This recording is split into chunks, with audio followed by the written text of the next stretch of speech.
There we go. So, psych, here's the introduction.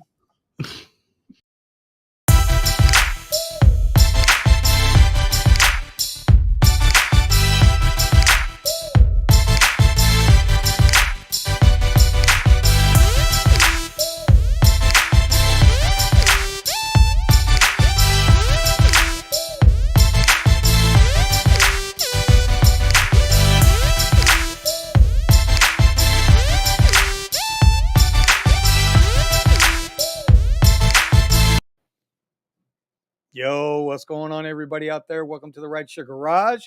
We are here. I got Steven, the unbroken driver, with me, Mr. LA snowstorm LA out there, shooting all them YouTube shorts in a t-shirt while he's getting snowed on. And look who showed up back from the graveyard. I know he had a little medical procedure.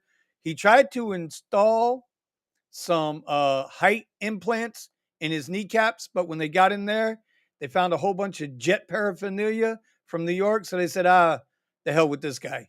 We're just going to leave him at 5'2" and call it a day. Mr. Omar is back with us tonight. Like to welcome everybody to the show. I do believe Jeff will be on in a little while. He might be still out there working on that driveway extension. I know it's hot. It's cold, but it's hot when you got to shovel all that gravel and everything. Eddie will be along soon, and I'm hoping we'll get a visit tonight from Kiera because she's got a new program she's developing. I know some of you guys went through it last night. Well, I know Eddie went through it last night, and that's something I think everybody out there will be interested in at some point as well.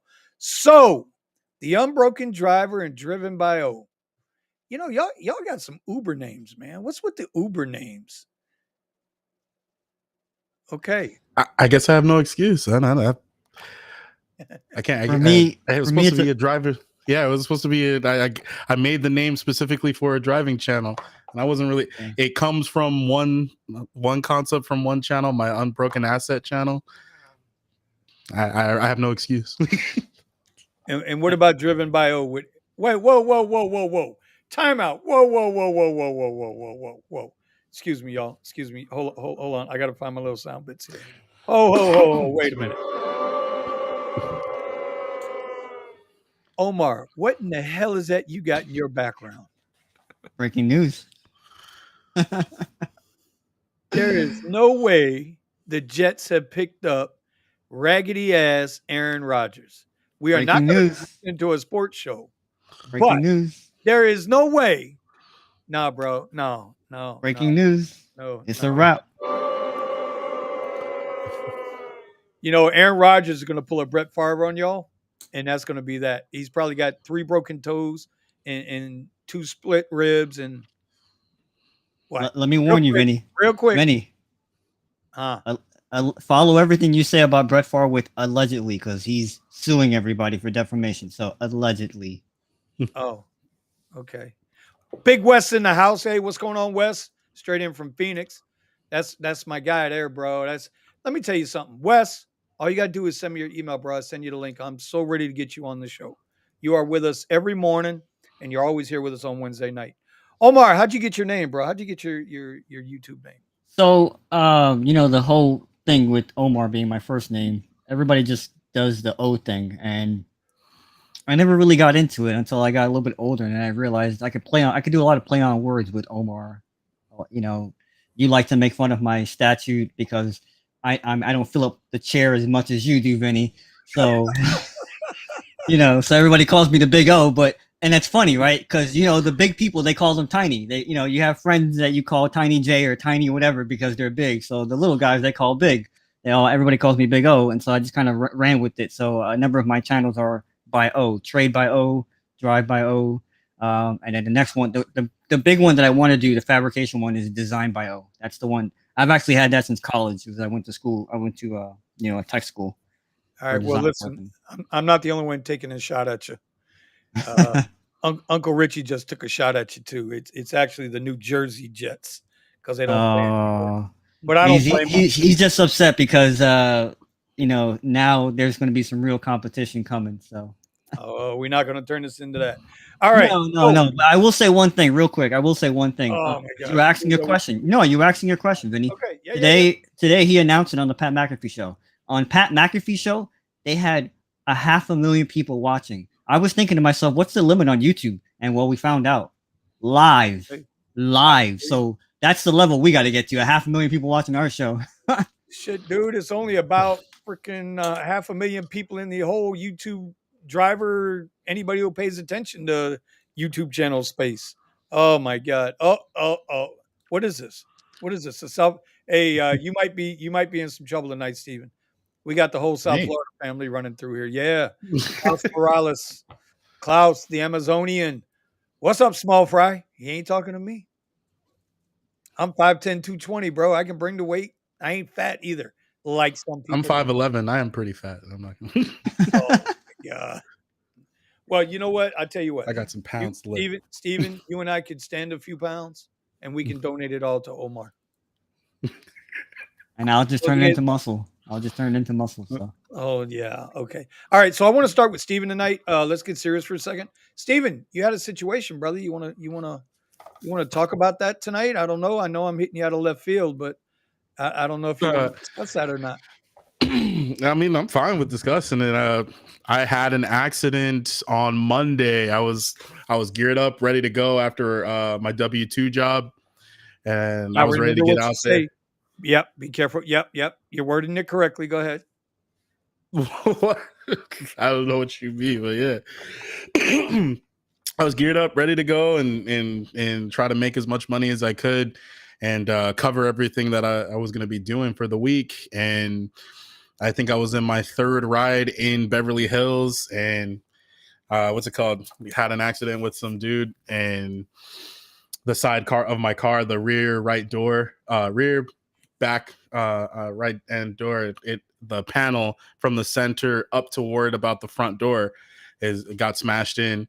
I did take the 2 videos from my dash cam.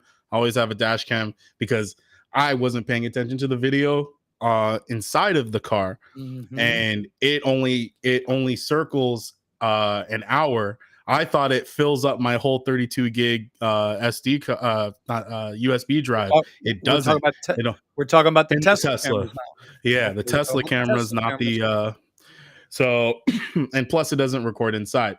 So it's still important and it's crazy actually how much the cameras actually cover. Now I made that video private. There's a few people in the Discord group that got to see it. Benny's got to see it. But I'll probably make that available for everybody else to see as well. And then make a video discussing, the whole process. But I need to get that door fixed. It was seeming like I wasn't going to be able to get it fixed by the time Coachella rolls around. So that kind of put a damper on my plans. But there's actually a facility over here that may be able to take the car quickly and get the part quickly. And I might be able to get it fixed faster than I thought. And I should be up and running by the time Coachella rolls around. Is that a Tesla approved shop or a Tesla shop? Yeah, so the first place I checked they said they weren't even going to be able to take the car until the 27th. So I was like, okay. And then they have to do the inspection, verify that the insurance company is going to pay and all that stuff, and then start ordering parts. And the parts they were saying was going to take a while. The second place that I went to, it was a nice place, really big, and had I want to say 8+ what do you call them? Like stalls for fixing the cars. Bays. Yeah, bays. Yeah, bays. Yeah. So, I mean, it's a huge facility. And when I pulled in, there was a Tesla charging right on to the right. As soon as I pulled in, he's like, yeah, I got 6 Teslas here. He's like, yeah, we can fix that. He's like, yeah, you can't order parts from Tesla unless you're a Tesla approved location. So, okay. Yeah, so he said, yeah, we're Tesla approved. I can get the parts. He's like, I'm like, can you pull out? Brandon was like, just get them to pull out the door and then clean it up or paint it just so I could keep rolling for a while until I could get it fixed. And so I asked him if he could pull it out. He's like, nah. Yeah, he said he couldn't do it. And I was like, okay, that's fine. I took a chance, see if he could do it. But it sounds like he'll be able to actually get it fixed completely to where my car is like, like it was before the accident even happened. So when have you already dropped the vehicle off? No, I have it. I still have it. So, there's a couple of things. I don't know if you want to go into them now or not. Mm-hmm. You said you were on a ride, Mm-hmm. which means now, if I remember correct, you've got the rideshare Yeah, I additional, have right? rideshare coverage on my, which is actually, it's a cool thing because if I was driving on Lyft and the Lyft coverage was just gonna cover it, I'd be spending 2,500 out of That my pocket, deductible. right? But my insurance company, because I have the rideshare coverage, I only have to pay the deductible from my company, which is the 750. So your insurance, because you've got the rideshare insurance add-on. It's important. Mm-hmm. I really, I want our viewers to understand what we're talking about here, because at some point it happens to all of us. I got rear-ended in Kitty, my CTS.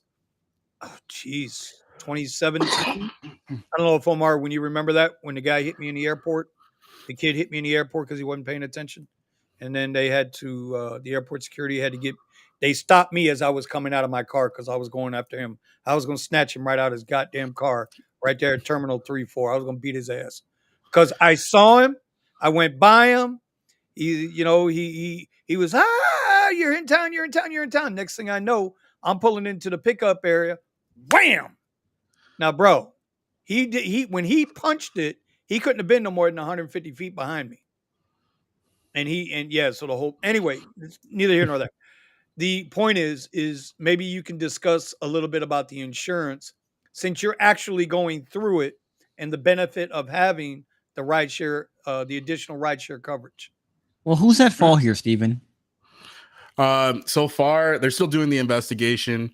I believe that I was at Not fault, from what I but saw. after, yeah.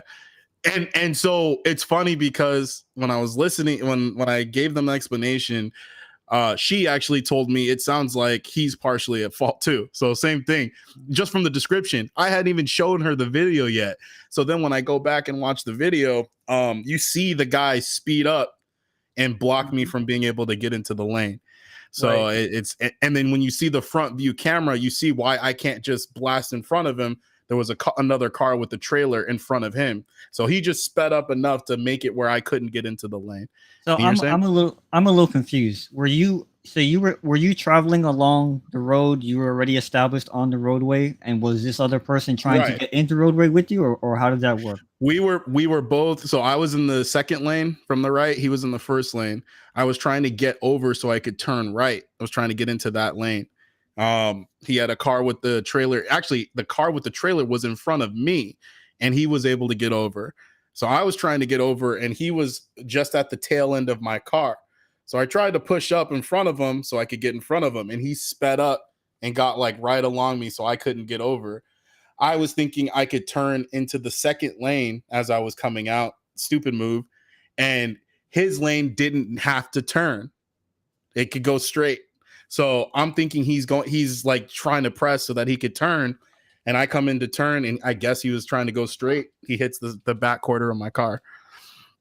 Well, And from what I saw on the video, you were clearly your back end of your car was in front of his front end of his car.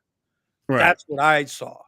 And then all of a sudden, you're coming over and he gunned it. Yep. So now, Omar, I know what you're saying. I know what you're thinking, that he was trying to cheat. But here's the thing, even in Florida, and I know you're pretty good with this. Florida's a no-fault law. We're a no-fault state. I don't know what California is. But if What does you that get rear-ended, wait, describe if that? you get well, it What's just a no fault? I'm about to tell you. If you get rear-ended, right, or hit on that back quarter panel, it's the guy who hit you's fault. If there's a 3-car pileup, right, the guy in the middle, regardless of what the guy in the front did, he could have just jammed the brakes in the street. This is what people don't understand when they brake check people here, right? You can brake check somebody. If that guy hits you in the rear, that guy in the rear is at fault because you got to prove the brake check. So that's basically what it means. I mean, Omar could probably describe it a little more, but regardless of all that, because that'll have to sort itself out. Yeah, it's arbitrary, right? Almost all accidents are arbitrary unless they're on a street cam and somebody just blatantly runs a red light. Um, how is the insurance working for you? That's what I want to try to explain to everybody. Yeah, I mean, the benefit here is that so they're not. I'm going to be getting the coverage from Lyft, but I get the benefit of the deductible from my insurance. So they are covered. They said it's like a gap coverage on my deductible versus whatever the deductible is from their company. They'll pay the rest, but then the coverage is still coming from Lyft from their commercial insurance. So Lyft is aware of the accident. Right.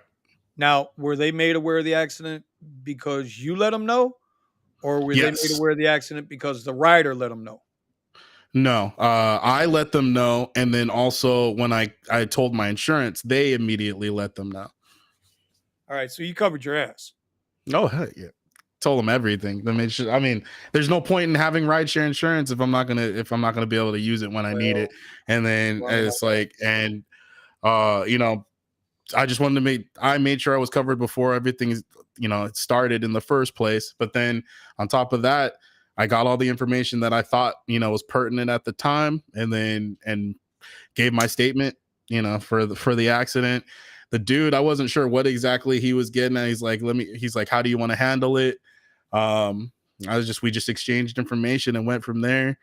But yeah, so I went onto the app. I said that there was an accident on this ride, covered that part, and then I contacted my insurance and made a claim digitally, and then they called me the next day. This was all 7:00 at night. Okay. All right. So just so everybody understands what we're talking about, in the state of Florida, we're a no-fault state. What that means is that it's the type of insurance you have to carry, regardless of who's at fault. Everyone has to carry the same amount of insurance, which is mostly personal PIP, personal injury protection. You have to carry that so that it covers whatever injuries that you might receive versus it's a different thing for if you damage property. That's a different type of insurance. That's a comp or whatever they call it. No. Property damage.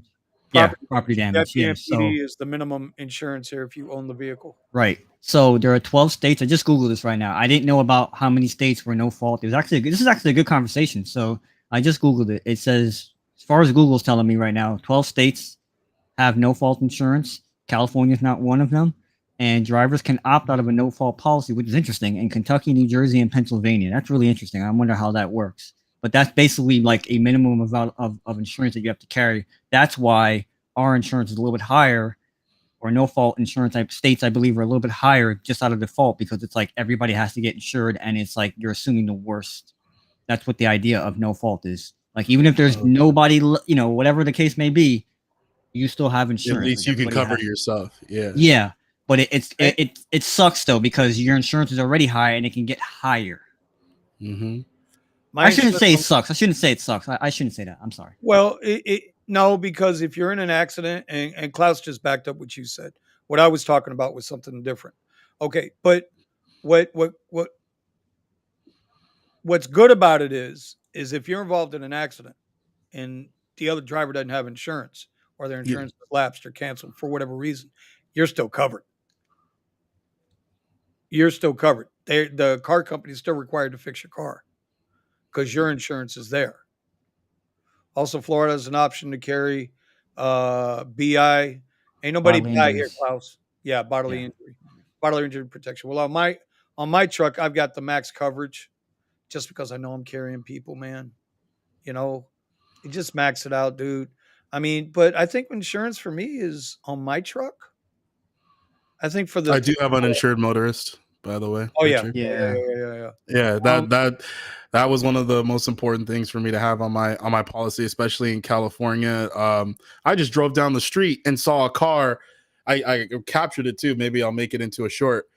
Their tire was up on the sidewalk, the rear left corner of their car completely destroyed. I mean, absolutely demolished. that car was just parked on the side of the street and somebody just ended somebody's vehicle. So yeah, uninsured motorist here. You see destroyed cars on that are parked on the street all the time. I thought you were gonna say driving, because I was gonna tell you, dude, we have Uber drivers with like duct tape on one side of the car. Like, no, go on that side, please. And we have no inspections here. So I was gonna say, wait a minute, how do you get away with that in California with an inspection? Hey, they do. We know a guy. It's crazy. Yeah. We know a guy on a certain Prius that at one point had red duct tape to match the red paint on the car. And if I wouldn't have seen it myself, I wouldn't have believed it. We're not talking about one strip of duct tape here. Mm-hmm. We're talking about, some Teflon panels of duct tape, like 8 or 9, and people still got in his car. Yeah. Like, bro, there's no way I'm going to walk up to a car if I'm catching an Uber or a Lyft, and I see a bunch of duct tape holding the bumper on, or there's a screwdriver to unlock the door, to open the door handle. Bro, we ain't moving. Don't forget, he's got yellow stripes. Don't forget, he got yellow stripes down the side of the minivan too, because the taxi, almost the same thing like what Steve was saying. The taxi was trying to get in his lane and kind of gave him one of these. Oh my God, I've never seen this. I've never seen his minivan, bro. I don't want to see that. All right. So then, Steven, so now it's just a waiting game for you. You're approved. Right. Well, actually, at this point, I don't even need to wait. After I talked with the insurance adjuster, she said, well, they needed to transfer me over to a separate department for rideshare inside of my Progressive. And then from there, they're forwarding all of my statements and everything to the adjusters with Melitus or whatever they call the bank for Lyft. And then we'll see. I mean, I guess I won't hear anything about whether or not the passenger makes claims or anything, lawyers up or something like that. But they told me as soon as I had the claim number that I could go and start the process of getting my vehicle fixed. So technically I could take it in now. So I'm going to contact the guy and see, does he need to take my car now? Does he have the space? Because his lot was full of Mercedes, all kinds of crazy cars, So I'm like, yeah, I want my car fixed here. Well, I tell you, I mean, obviously I've never owned a Tesla, but knowing that the car is software based, right? I don't know how people look at a Tesla. I look at a Tesla that is an electric generator powered by software. That's what it is. You got the electric generator at the wheel or wheels, whether it's, 2-motor or single motor. And you got the iPad stuck to the damn dash, and that runs all the sensors and everything. That's what runs the car. Right? That's basically what's right. I don't think I'm wrong here. So this is two separate systems, but yeah, I get what you're saying though. Yeah. Well, one they have so the iPad, it'd be a glorified golf cart.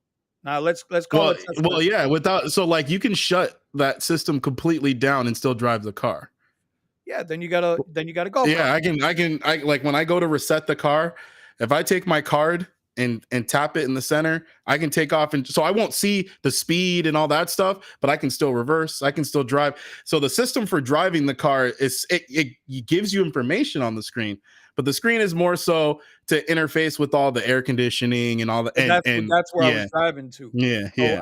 I would imagine you wouldn't want to take it to the Shade Tree body shop, because I'm sure that door has some sensors and cameras, whatever, airbags, all of that crap in it. That's actually interesting. So first off, Tesla is starting to remove the sensors. I don't know if you've heard about this, but the new model and the end models of the 2022s, they stopped putting sensors in the car. My car technically is more expensive than the standard 2022 now and the 2023, because they're removing those expensive sensors.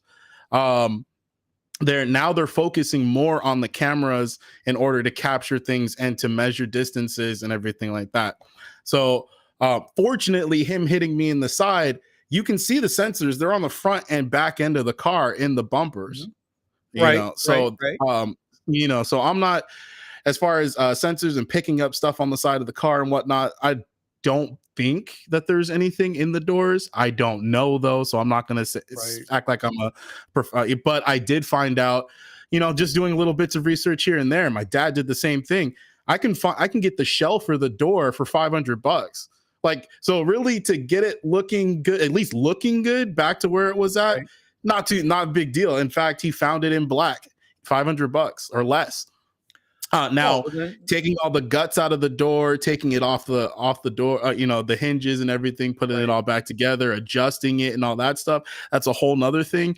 And the big thing that was Eddie's experience, unfortunately for Eddie, they damaged the side pillar. So the two side pillars on the car between the doors, they damaged the pillar, which made it where they had to total out his car. So mine, I'm questioning whether or not there's any damage to the pillar. Now, if you look at the pictures, which I've shown you, but I haven't shown everybody, the rear door is damaged like almost right in the center.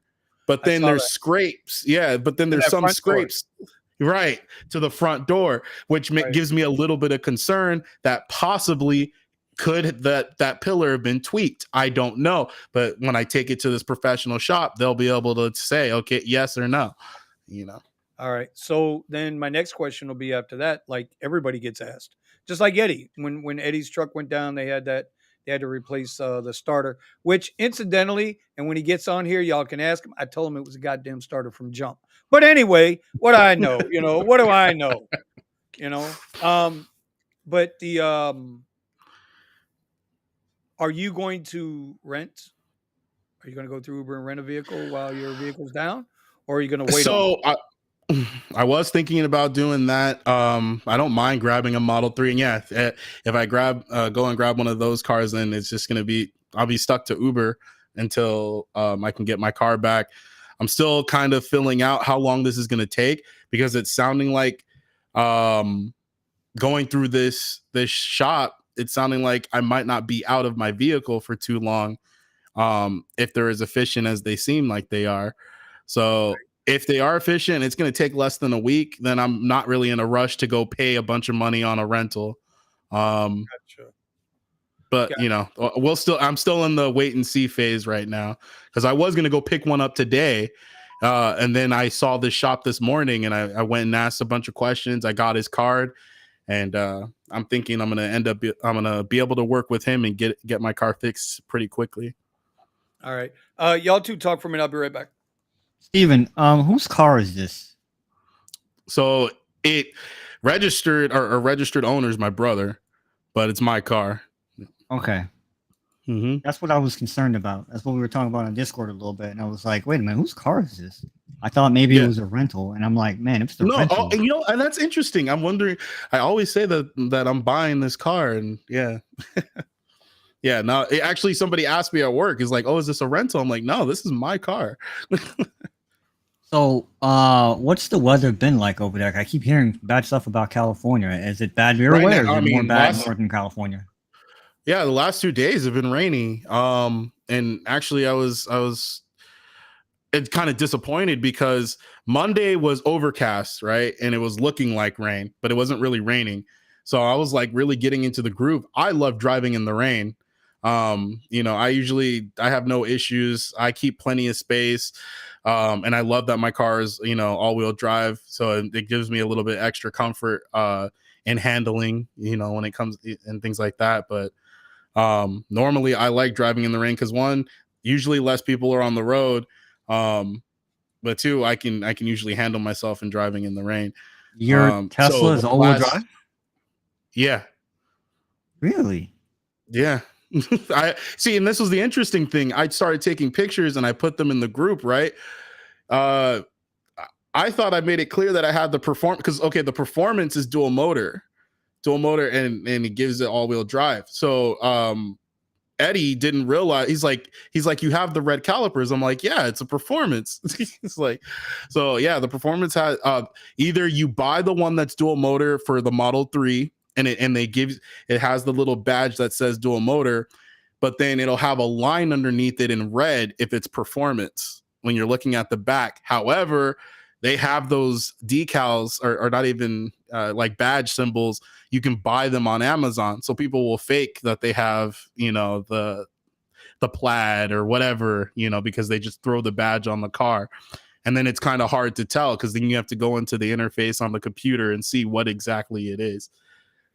Okay. But as far as well, when it comes to all-wheel drive, you can't hide that because I have a buddy of mine that's like, "Oh, I have an all-wheel drive car." Well, he wasn't sure if he had an all-wheel drive, and I said, "Just look underneath the car." And I looked under the car, and you could see a rear axle. You could see two. It's a little bit. You could see the pumpkin, and then the two axles coming out, going to the. I'm like, there you go. So on the Tesla, it's like motors on each tire. Almost, it's not a 4-motor. It's because what's it called? Only Rivian does that. So the Tesla has the Y has 2 motors, and then the X has 3 motors. Yes, interesting. Well, the X you could get either dual or tri motor. Right.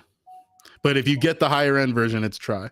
And so, does it have a system that registers like if a wheel is slipping, then it'll move power away from there and maybe put it on a wheel that's gripping? Yes. Yes, okay. Because you have when you go into the settings, and maybe I'll make a separate video on this, but when you go into the settings, there's an issue that I was having with one of the ones I was renting. And one of the ones I was renting was picking up that one of the tires was like a faulty code or whatever, that it was slipping. So I had to turn on anti-slip or turn off the traction control so that I could go full speed, because it kept limiting me and dropping the speed while I was on the freeway. Yeah, interesting. Good stuff. Those can be an issue on. Those used to be more of an issue on older model cars when they started putting the brake sensor. No, it's an ABS sensor that was put inside of the wheel bearing. So it's all part of one. It's all part of one package. A lot of cars nowadays, when you replace the wheel bearing, inside there will be you just unplug it and it'll all come out as one unit. Whereas before, it used to be you had to actually have an actual ABS sensor that you remove that sometimes can go bad. When I first bought the car, the sensor was bad. They had to replace it, and then fortunately, I mean, it was all covered under the warranty, so that was good. Okay, good point. You're right. The flux capacitor. I wasn't thinking about.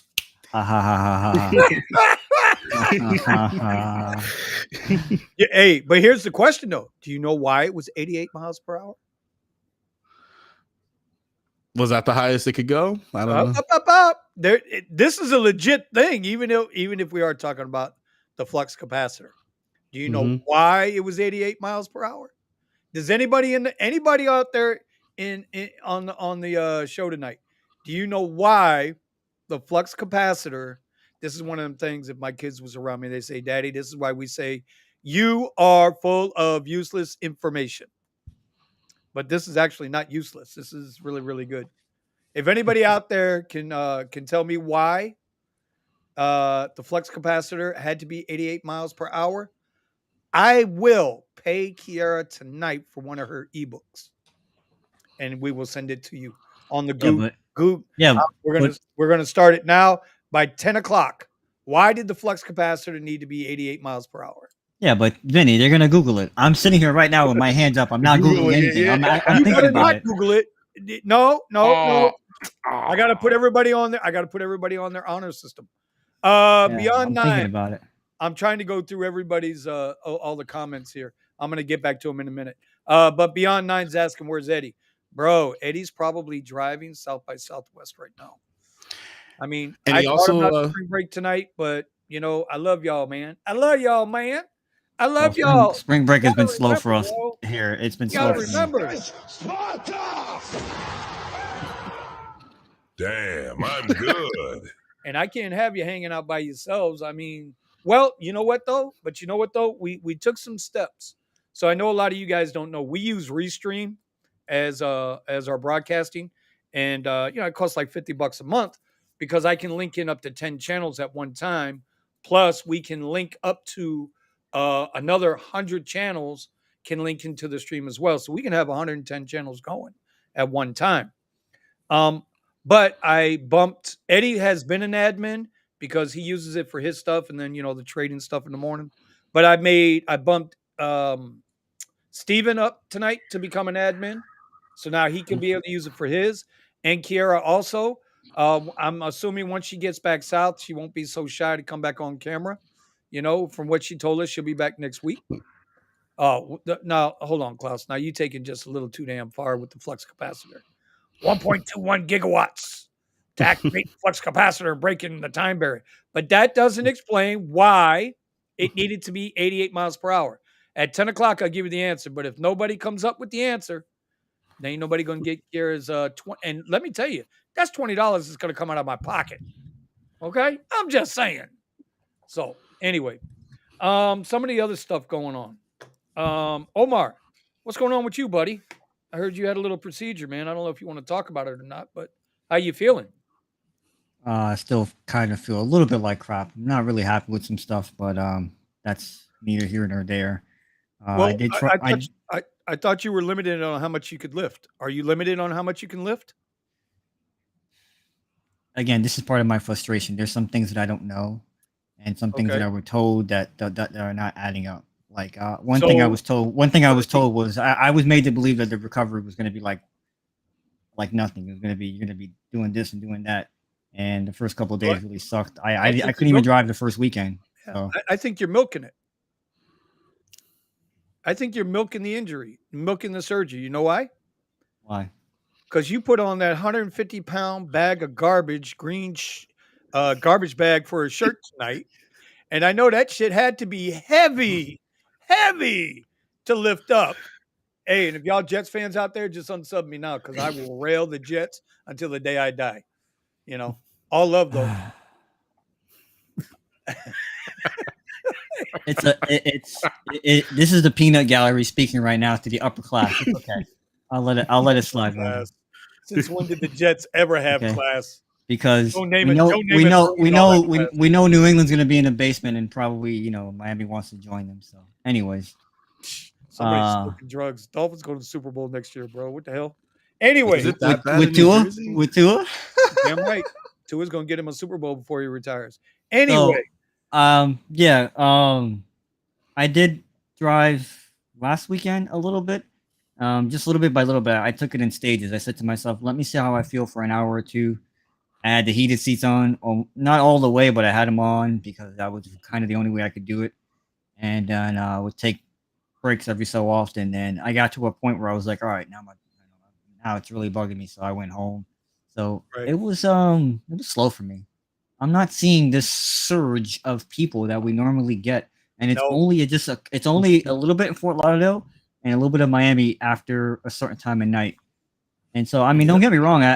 What did I do? I did my normal Lux Black XL that I always do. And, a couple of rides from, I actually dropped off somebody at the airport and got rematched. So that was interesting. That's never happened before. Uber? Yeah, on Uber. Yeah, Uber's been really good about rematching lately. Yeah, yes. Uber, I never used to get rematched. Now it's every time if I'm dropping somebody off in there, before I get past Terminal 4, I am rematched and I can't complain. Now with Lyft, I used to get rematched all the time. Now, I mean, Lyft done kicked me to the curb.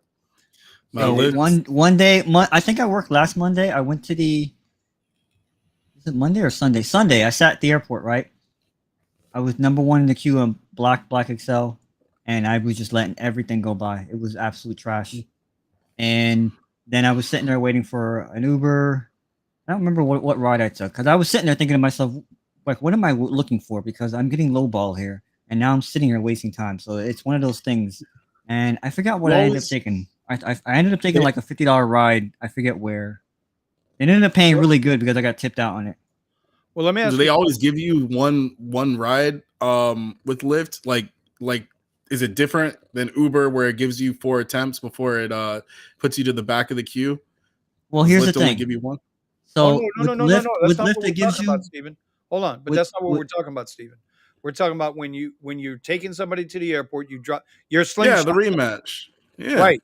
That's where there's no 1, 2, or 3. You get one shot and that's it. He just said he was waiting. He was waiting at yeah. I'm telling 2 different stories here. I did get rematched once. I picked up from one place and got rematched and went right back to that same place. You probably know where, Vinny. So but another time I went to the airport because I said, oh, look, the queue's low, and that's what I'm going to do. I'm going to go to the airport. And I made a mistake because at 2 places there was an event that I did not realize, and that's where I should have went. And I was at the airport wasting my time.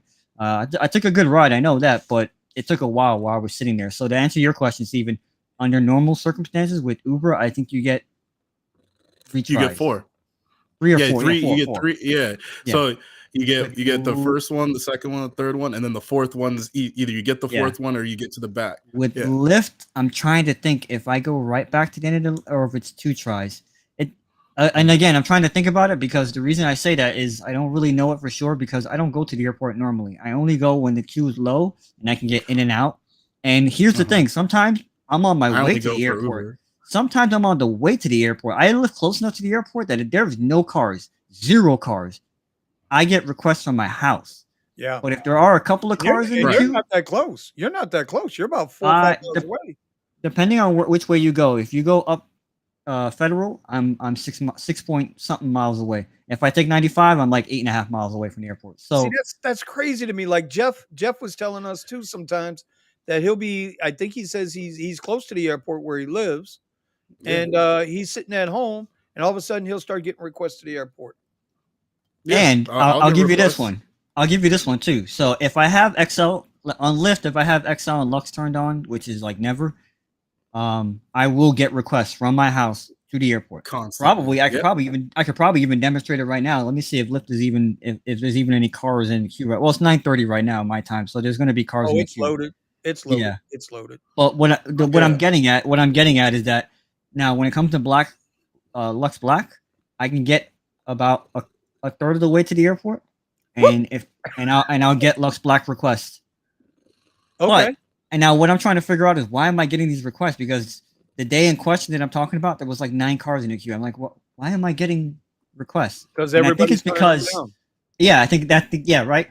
I think that's what it is, Vinny. Right? They're turning it down. Yeah, I mean they're short rides. They are short rides because we've had all this development where they're putting hotels damn near on the airport property, and it sucks now because now you have to filter through that stuff. We didn't have that. We always had at least a 5 to 10 mile buffer out of Fort Lauderdale Airport. Now we don't have that, so it's becoming like Miami where you got these around the block rides, and so yeah, people are.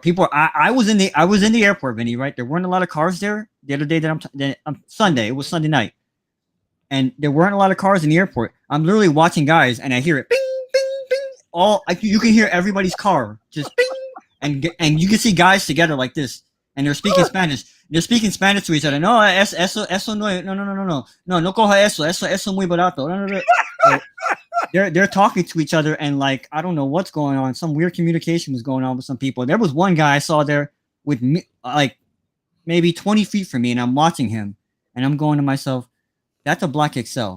Why is he sitting there? I know why I'm sitting here, but what is he doing?" And the queue said like 1 car or front of queue, and I'm thinking to myself, there are Black XLs in this parking lot. How am I in front of the queue just letting Lux Black go by after Lux Black go by? Maybe so it was a very weird. Yeah, but you got to remember, Omar, not everybody that drives Uber drives Lyft. Oh, you know what? That's a good point. A lot of people have been dropping Lyft. A lot of them dropping Lyft because, I mean, I showed in the chat group yesterday, and if I can bring it up here, I'll try to get it on the screen. Yeah, there was some game. I thought there was some game being played. That was my thinking. Lux Black is the new Lux, if you haven't noticed. You can't play games with Lyft.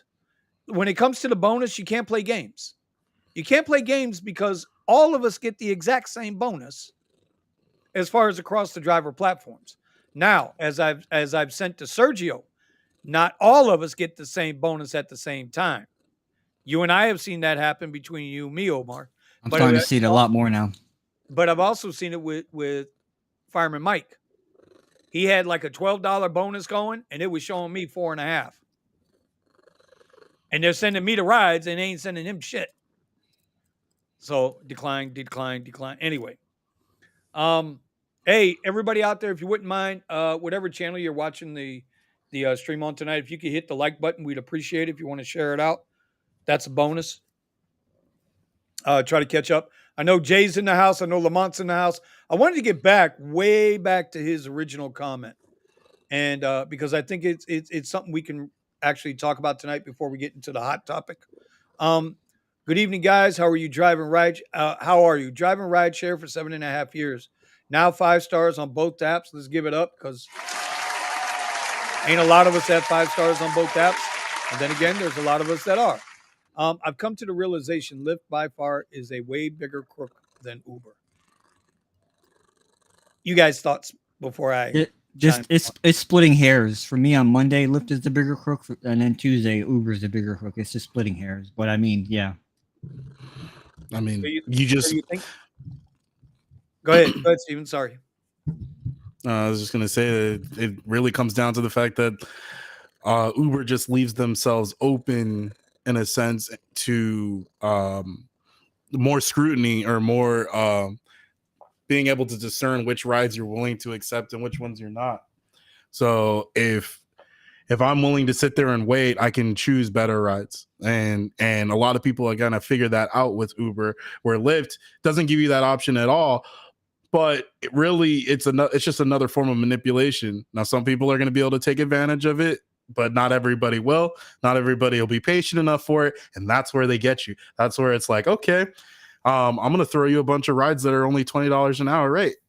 I'm going to throw you a bunch of rides that are $15 an hour rate, and where you're like, I would never touch that. There's somebody over there willing to pick up that ride. And it's just that's how the game gets played. And eventually you also got, I mean, prime example, you've got people that are driving black and driving black SUV, and they're dropping down to lower tiers because that's going to at least give them the money that they need in order to pay their bills, in order to pay off the vehicle that they couldn't afford, in the sense that they have to still pay off the car, you know. Damn, I'm good. I've been saying this and screaming this from the top of my lungs. People don't understand that when times get slow or times get tough or rides are far and few between, you will see Escalades taking XLs. It's going to happen. We've seen it over and over and over again. Mm-hmm. And the worst part of this whole situation is that it's skewing the view of the riders, because you will get people that feel like they deserve to be in an Escalade, deserve to be in a Suburban for Uber X price. And it's getting more, it is happening more and more often, where people they could get in my car and be ungrateful because they didn't get they didn't get a 6, 7, 8, whatever seats. So it just is what it is. Let's expand on that one for a second. You are 100% right. I've had people, because I do XL, but my truck is built for XL. But my truck is built for that. Omar's truck is built for XL. Our trucks are the right truck. The only platform we don't get down here is Uber Premier SUV. And I got news for you. If you compare the price of Uber Premier SUV and Lux Black, well, before the upfront pricing, they paid the goddamn same. They paid the same. Yeah. Lux Black was paying the same. Uber Premier SUV is no prize, bro, to go spend an extra $40,000 on a truck. No, man. We lost your screen there. I got it. Yeah, that's right. When we had what was it before Lux SUV? That was the shit. Lux SUV was the shit. And when they got rid of Lux, when they introduced dynamic pricing, when they introduced Premier to get out of whatever regulatory issue they had with the state of Florida. And I still don't know how Lyft gets away with it, unless Lyft just outsmarted them in their original charter with the state. They put the words in the clauses or whatever, yada yada, so they never had to get away with it. Let's catch up with some other questions. Go ahead. My ride on the day in question. Oh, I forgot to mention this, Vinny, too. You should have seen the line on Perimeter Road. So when you come around that last curve, right? Yep. And you're gonna go straight. Now it's the straight shot. You're right along the train tracks. Yeah. I got right around that curve, and all I saw was red lights. I'm telling you, Vinny, I made the fastest U-turn that'll blow your mind. And I went right back up that first road where everybody used to park at in the warehouses. Right. And I did a loop. I had an Uber XL. I had to cancel, and then I had a Lyft Black. I had 2 rides. I was like, I'm going to take the Lyft Black. I called because the Uber XL he wasn't riding with me. I'm like, all right, this is going to be my last shot. I called the Lyft Black that was going to Coral Gables. And he said, hey, listen, and to cut the story short, I'll meet you upstairs. Amen. You got to love those people, bro. Bro, I'm going to tell you right now, it was a 32-mile ride, 32 miles. I made $70 on the ride plus $20 cash tip. $90 for a 40-minute ride. You can't beat that, bro. Wasn't even 40 minutes, bro. It was 35 minutes. Easy peasy. You can't beat bro. that. Easy You can't peasy. beat that. That's again, that's me swinging for the fences. So please, everybody, your results may vary. Are you trying to say you need a disclaimer for this? Yeah, because I could have taken rides left and right. I was actually starting to think to myself, I could have been back here. Then I realized what the problem was. The problem was Perimeter Road and then the main road off of Perimeter. Like when you're coming into Federal, the main entrance into the. I have a video of it. I showed my passenger. He was like, because I said, hey, just in case you want to know why I had to ask you to come upstairs. He was like, damn. He's like, hey, I really appreciate you coming to get me, and handed me a 20. Wes put this out there earlier. He mentioned a couple of things about inspections. Yeah, I got to agree with you, bro. Even when I first got on the platform, every year you had to go get a car inspection. And, it was supposed to be an ASC certified mechanic, but mechanics found out real quick they can make a quick 50. All right, just give me your paper. I don't care about your car. Pop, pop, pop, pop, pop, pop, pop. $50. Boom, you're out of here. So that was a lack of horseshit. Melvin's got the joke of the night right now, though. Two-step inspection. Honk the horn and kick the tire. We're out of here, baby. Oh, man, let me catch up back here. Kiki was saying that up in Jersey, they keep trying to bait her in with the quests. She hasn't been doing any work up there because it's trash orders, trash payoffs. They keep offering her $15 more from the week before for her quests. Let's see, what does it say here? 20 rides. I finally got a really good quest this week. Bro, we ain't gonna talk about quests. We don't get good quests here. At least I don't get good quests. I don't get them. Well, I guess it doesn't matter. I can't drive right now. Well, you could always go rent, bro. I mean, if it's worth it. You got your W-2, though, so it's not like you're going to fall apart. Right.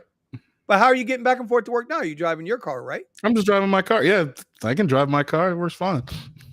Okay. It's just you have class. You're not gonna turn that. I feel. Like that. How can I just feel terrible? How am I gonna roll up and offer an XL or I mean an XL, a Lux or a black?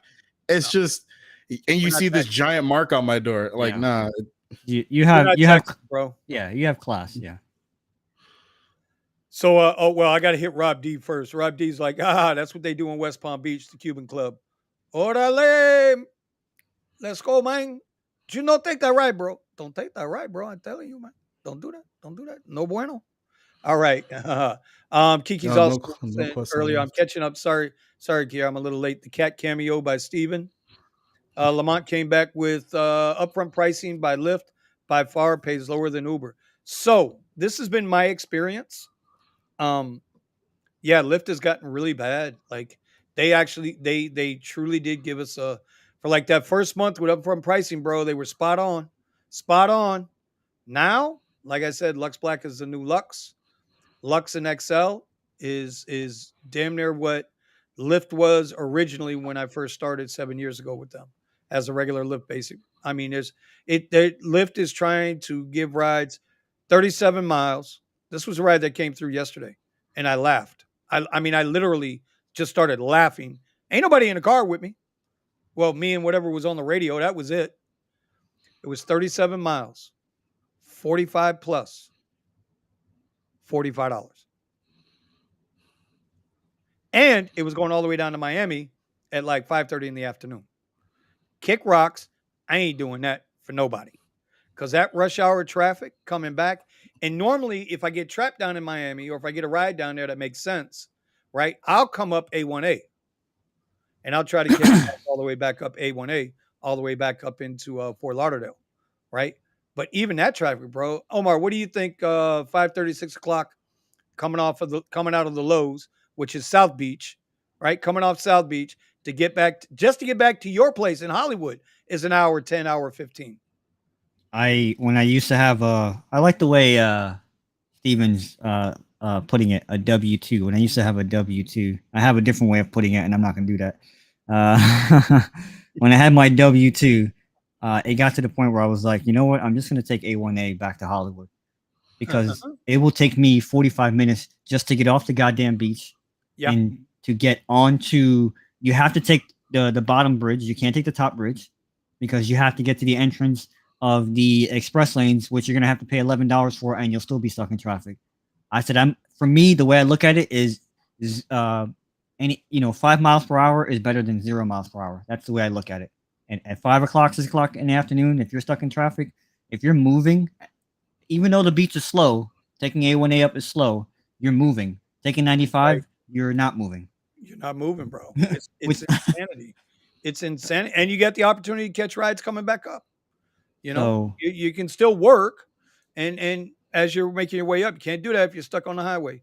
Lamont so says he had 2 MDXs in the past. He dislikes the XL platform. People think you're a U-Haul. And sometimes, bro, sometimes I tell you, there's a couple times I pulled up on people. I see 1 or 2 people, and I see things other than luggage. And the first thing that always crosses my mind when I pull up on these people is, these mofos saw Cadillac in that app. I know they saw Cadillac in that app, not U-Haul. And then I'll get out and I'll take a look. And this is before I hit a, if it's Lyft, I won't even hit a Rav yet. Because I would rather them, think I didn't get there if I'm going to cancel that ass. And there's been 1 or 2 that I've said, no, there's no way, bro. You're not putting that stuff in my car. You're out of your goddamn mind. You're out of your goddamn mind. Let's see what else we got here. Klaus says, I'm trying to keep up. In the state of Florida, the inspection was booted once the state took over as the governing body for rideshare. And I would like to lead this into the conversation about the $180,000. Well, actually, no. Let me rephrase. Into the conversation that was on the Rideshare Guys channel last night with the guy from Seattle. Right? I don't know if you guys understand that Seattle has the highest rates in the country. Seattle, Washington has the highest rates in the country for Uber and Lyft. Bro, X pays $1.40 a mile, 67 cents a minute. Okay, I thought New York had the highest because $1.40 a mile, 67 cents a minute for X. It's actually not a bad X rate. This mofo said not a bad X rate. I want you to think about Asher when you say that. with his 8 panels of duct tape. I want you to think about that. Well, with the duct tape mobile. With the multiplier, yeah. I didn't want what I'll allude to with the conversation from Show Me the Money Club last night. There was a couple of things like, I'm happy, dude. I'm so happy they're getting that money. I am. I personally think different markets offer different levels of cost of living and all of that good stuff that goes with it. Different people make different amounts of money per capita. There's a lot to that. My whole thing is, and remember, I was union for 2 decades. I don't want nobody controlling my shit but me. Period. End of discussion. That's not a slam on unions. I just don't want nobody touching my money but me. Here's the other part to that, though, is if the state of Florida, as Klaus says, is the governing body for rideshare, then the state of Florida should be able to set rates for rideshare. Why hasn't California set mandatory rates for rideshare drivers the way New York City and the TLC in New York City has done? Steven? I don't know what to tell you. I don't know their whole deal. I didn't look into the like, I don't know anything about the Prop 22. I haven't done any research on it. I don't rely on it. I don't know if it could benefit me because I'm usually the same thing's going on with the school district right now. I don't know if you know, but Los Angeles Unified, they're trying to argue for higher rates and all this stuff. I believe in fighting or going off of my own skill set in order to earn value. So if I can't come up with a way to clearly explain why I'm more valuable to work for a company or work for people than the next guy, then hire the next guy or pay me what I'm worth. And that's what I'm going to do. I'll make my own way, or I'll provide value to people in a different way. Like I do with driving. It's like, I tell people all the time that I can make more with driving than I do with my W-2. You know, I'm here because I want to be. This is a stepping stone. This isn't, I need to make this better for me so I can life this position. My life doesn't run like that. I look at this different situations around me and I make the best decisions I can based off that. So I can't really speak on, like I said, I don't know anything about the Prop 22 thing. I don't know anything about the politics on that, you know, either. I don't bank on it. I bank on myself and I fix and get ready for whatever comes next. So I mean, the guy's name was Walton. He's a super nice guy from what I could tell. And I think Sergio and Chris did a hell of a job with the interview with the guy. The guy was very open and forthright. But I hope the guy appreciates and he has some gratitude for where he's at with that. Because I can't see that. That's not what they have in Seattle. And my whole point, and I didn't want to, and I'm not doing it now. Please don't take this the wrong way. I'm not criticizing anybody. We all need to find, there has to be some kind of way to get these apps to go back and pay us what we were making 4 years ago, before the pandemic, right? Just roll us back to the pandemic, before the pandemic. Okay. Give us those rates, keep it a 70-30 split and make your business model work. You know how happy drivers would be if we went back to a 70-30 split and roll our rates back to before the pause. I promise you, drivers will be more happy.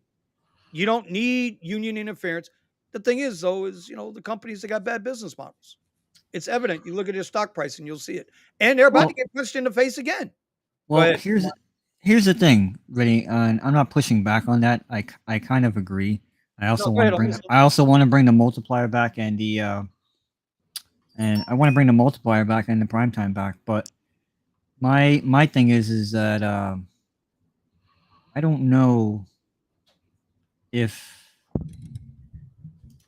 we could ever go back to that, because we have too many drivers right now. And I forgot who it was that said. I'm going to stop you. I'm going to stop you there with the oversaturation. Maybe on the X platform, maybe on the basic Lyft platforms, you're oversaturated. But on our platforms, we are nowhere near oversaturated. Go ahead. So what I'm saying is, disagree with that. We're oversaturated on that level too here. Go ahead. Sorry.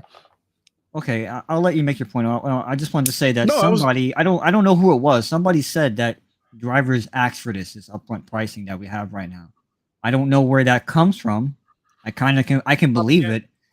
Yeah, I could believe it. It could be propaganda, but I just feel like I don't want to use the word evolve. Maybe Lyft and Uber will say we've evolved, and they're selling their bullshit propaganda. Oh, drivers are making this much, and see how much more this is happening. Like, they sell their PR bullshit, and I'm always having to correct passengers on that because they think that we make a lot of money. And I'm like, no, we make crap.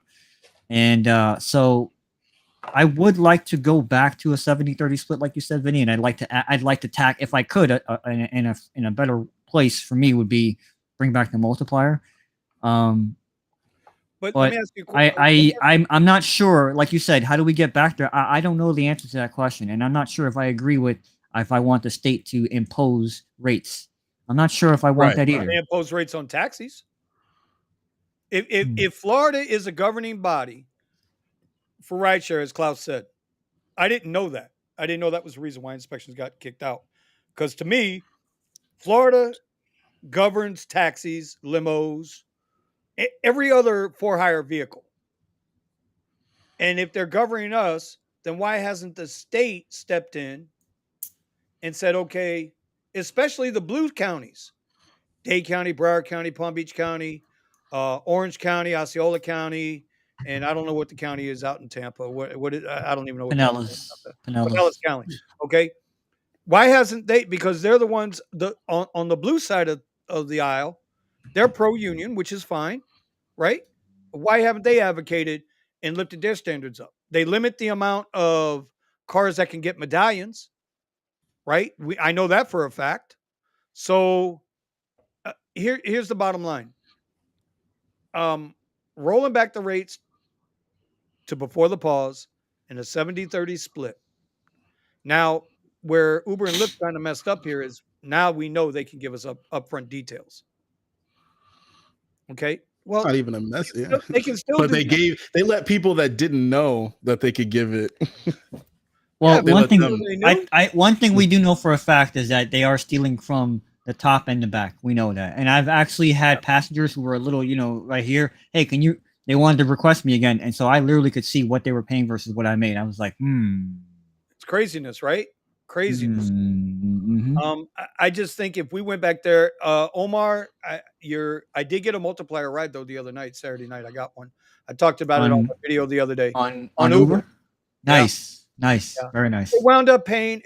I had an $8 surge already, right? I got an XL ride going from the mall to the mall, from the Sawgrass movie theater to the Broward Mall movie theater, 7.5 miles, right? When it came across, it just came across pick up here and 1.5 multiplier. So I took the ride because I didn't know. Yeah, I know what you're thinking already, bro.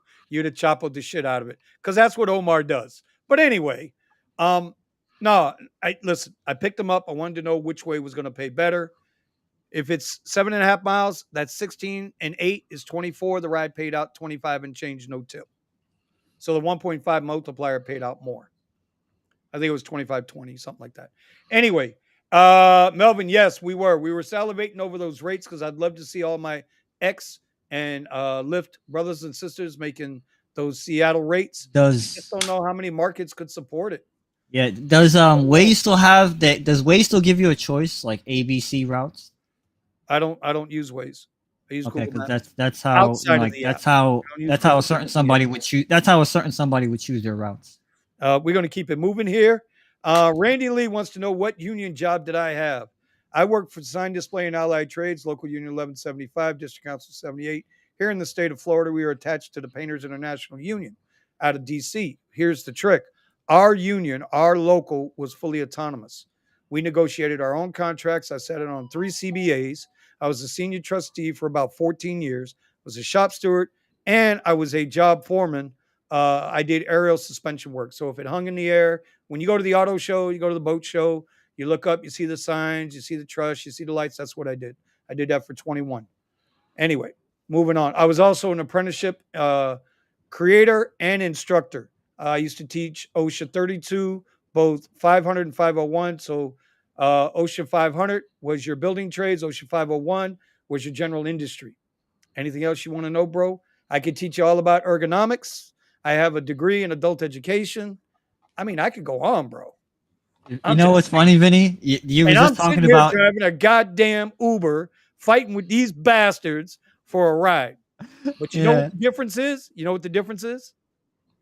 You know what the difference is? I'm not committed to anything. That's the difference. See, this is what we try to get through to people on our channels. It's not just about tips and tricks how to make more money. It's about, bro, there's more to life than just slaving for somebody else. Yeah.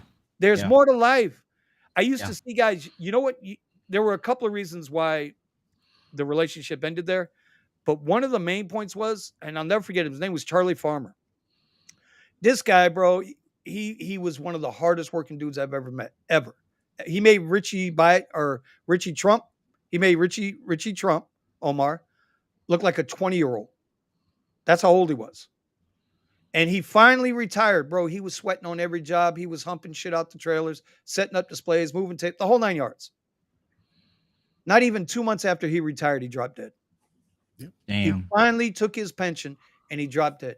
After 50 years on the job, in the local, doing the work, hustling his ass off, 2 months after he retired, he dropped dead. Like, that ain't going to be me, bro. It's not going to be me. And it shouldn't be anybody else. I tried to raise my kids to be entrepreneurs, business owners. I didn't want them working for nobody else. I want them working for themselves. Anyway, I'm preaching tonight. I don't want to do that. Lamont says, New York City, $1.10 a mile, 50 cents a minute. I told you. Vinny, you were talking about choking some guy out at the airport, so I'm having a hard time envisioning you now as an instructor, as a teacher. Printed with the, listen, I am printed and published with the Federal Department of Labor on 4 different aspects, 4 different field manuals for trade show and decorating. Oh, yeah. I've worked in multiple cities across this country. Oh, yeah, bro. I was an asshole when I was a kid. I was a complete straight asshole. Wait. Omar, you keep joking, bro. I'm telling you, I'm gonna show up at that door one day. You can be like, "Oh shit, the Hulk is here, and it looks like Vinny." Right here, bro. Right here. Look, he's coming for you. He's coming for you. Wait a minute, I forget how to work this thing. There it is. There's the Hulk. Anyway, I'm rambling again. Randy says y'all don't need Prop 22. I'm not sure from what I understand from watching Sergio's channel, Prop 22 fills in the gap when they don't have enough work. But Sergio said emphatically last night, if you're a rideshare driver, not a gig app worker, a rideshare driver, and you need a Prop 22, you need to quit doing rideshare. That's because you shouldn't be doing that, or something to that effect. Or if you don't get, no, he says, if you're a rideshare driver and you don't get a piece of Prop 22, you need to quit because that means you're taking all the crap rides too. Okay, I want to get that right. So that's what Randy said. Go ahead, guys. I'm just coming through some comments here, trying to catch up. Do you guys, when you get a chance, would you guys want to belong to a union if it made your rates better? I'm just asking you guys have that discussion while we go through here. Again, I like being able to negotiate for myself and my services be worth what I think it's worth. So if I'm going to be the only thing I mean, it comes back to minimum wage and everything again. And then to me, it doesn't make sense. So I'd rather be able to let my rate vary rather than having it set to a minimum. And then now, okay, everybody's trying to get hooked onto that minimum. Now, I do agree with what Sergio is saying about having clear cut rates and clear cut expectation, for miles and for minutes and getting paid for that. That I can get down with. And at the end of the day, no matter who or what we're talking about, how do you know? Where's that middle ground at? And that's what we have to come to. But because we are independent contractors, and that I often wonder, do all of these apps, DoorDash, Grubhub, yada yada yada, all of them, they want to keep us independent contractors, not because they don't want to deal with unemployment tax. I'm sure that's part of it, but because they don't want to give us the opportunity to truly unionize, to truly become a collective bargaining group. And it's like kings and peasants. They keep the peasants fighting amongst each other. So in my mind, they don't want you to be an employee because they don't want you to unionize on them. Like, Amazon's going, and they don't want you to overhead either.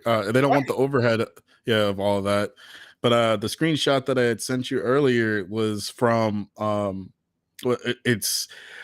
I got a notification from Lyft for St. Patrick's Day. And it says St. Patrick's Day ride demand boost. We expect 26% higher demand than usual. Most drivers in your city made $20 an hour in the last 2 weeks. So if you're saying, yay, you can make a little bit more than $20 an hour rate.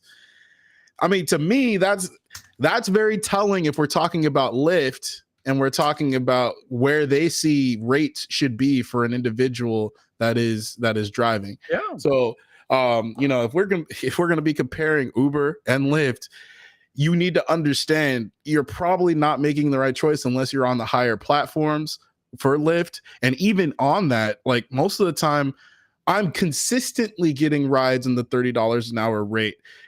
So if I get a tip on top of that, that's going to put me at a much higher rate compared to, because it's going to, now I'm getting dollars right on top of it instead of, did I get enough minutes? Did I get enough miles? But Lyft, I mean, it's like they don't even care. And then they keep it ambiguous when the ride goes longer than intended or the distance goes longer than intended. Well, so you said on average the last couple of weeks they're making $20 an hour, and then you Correct. said they sent you an email that said you can make 26. That the percentage is going to be 26% more business. We expect 26% higher demand than usual for St. Patrick's Day, I guess. So I just did some math here for everyone at home. 26%. 26% of 20 is $5.20. So $25.20. Go get them. Propaganda. Wait. See, they put that big number up there, 26%. Oh my gosh! But hold on. I'm about to get in trouble here. Can I get in trouble, Steven?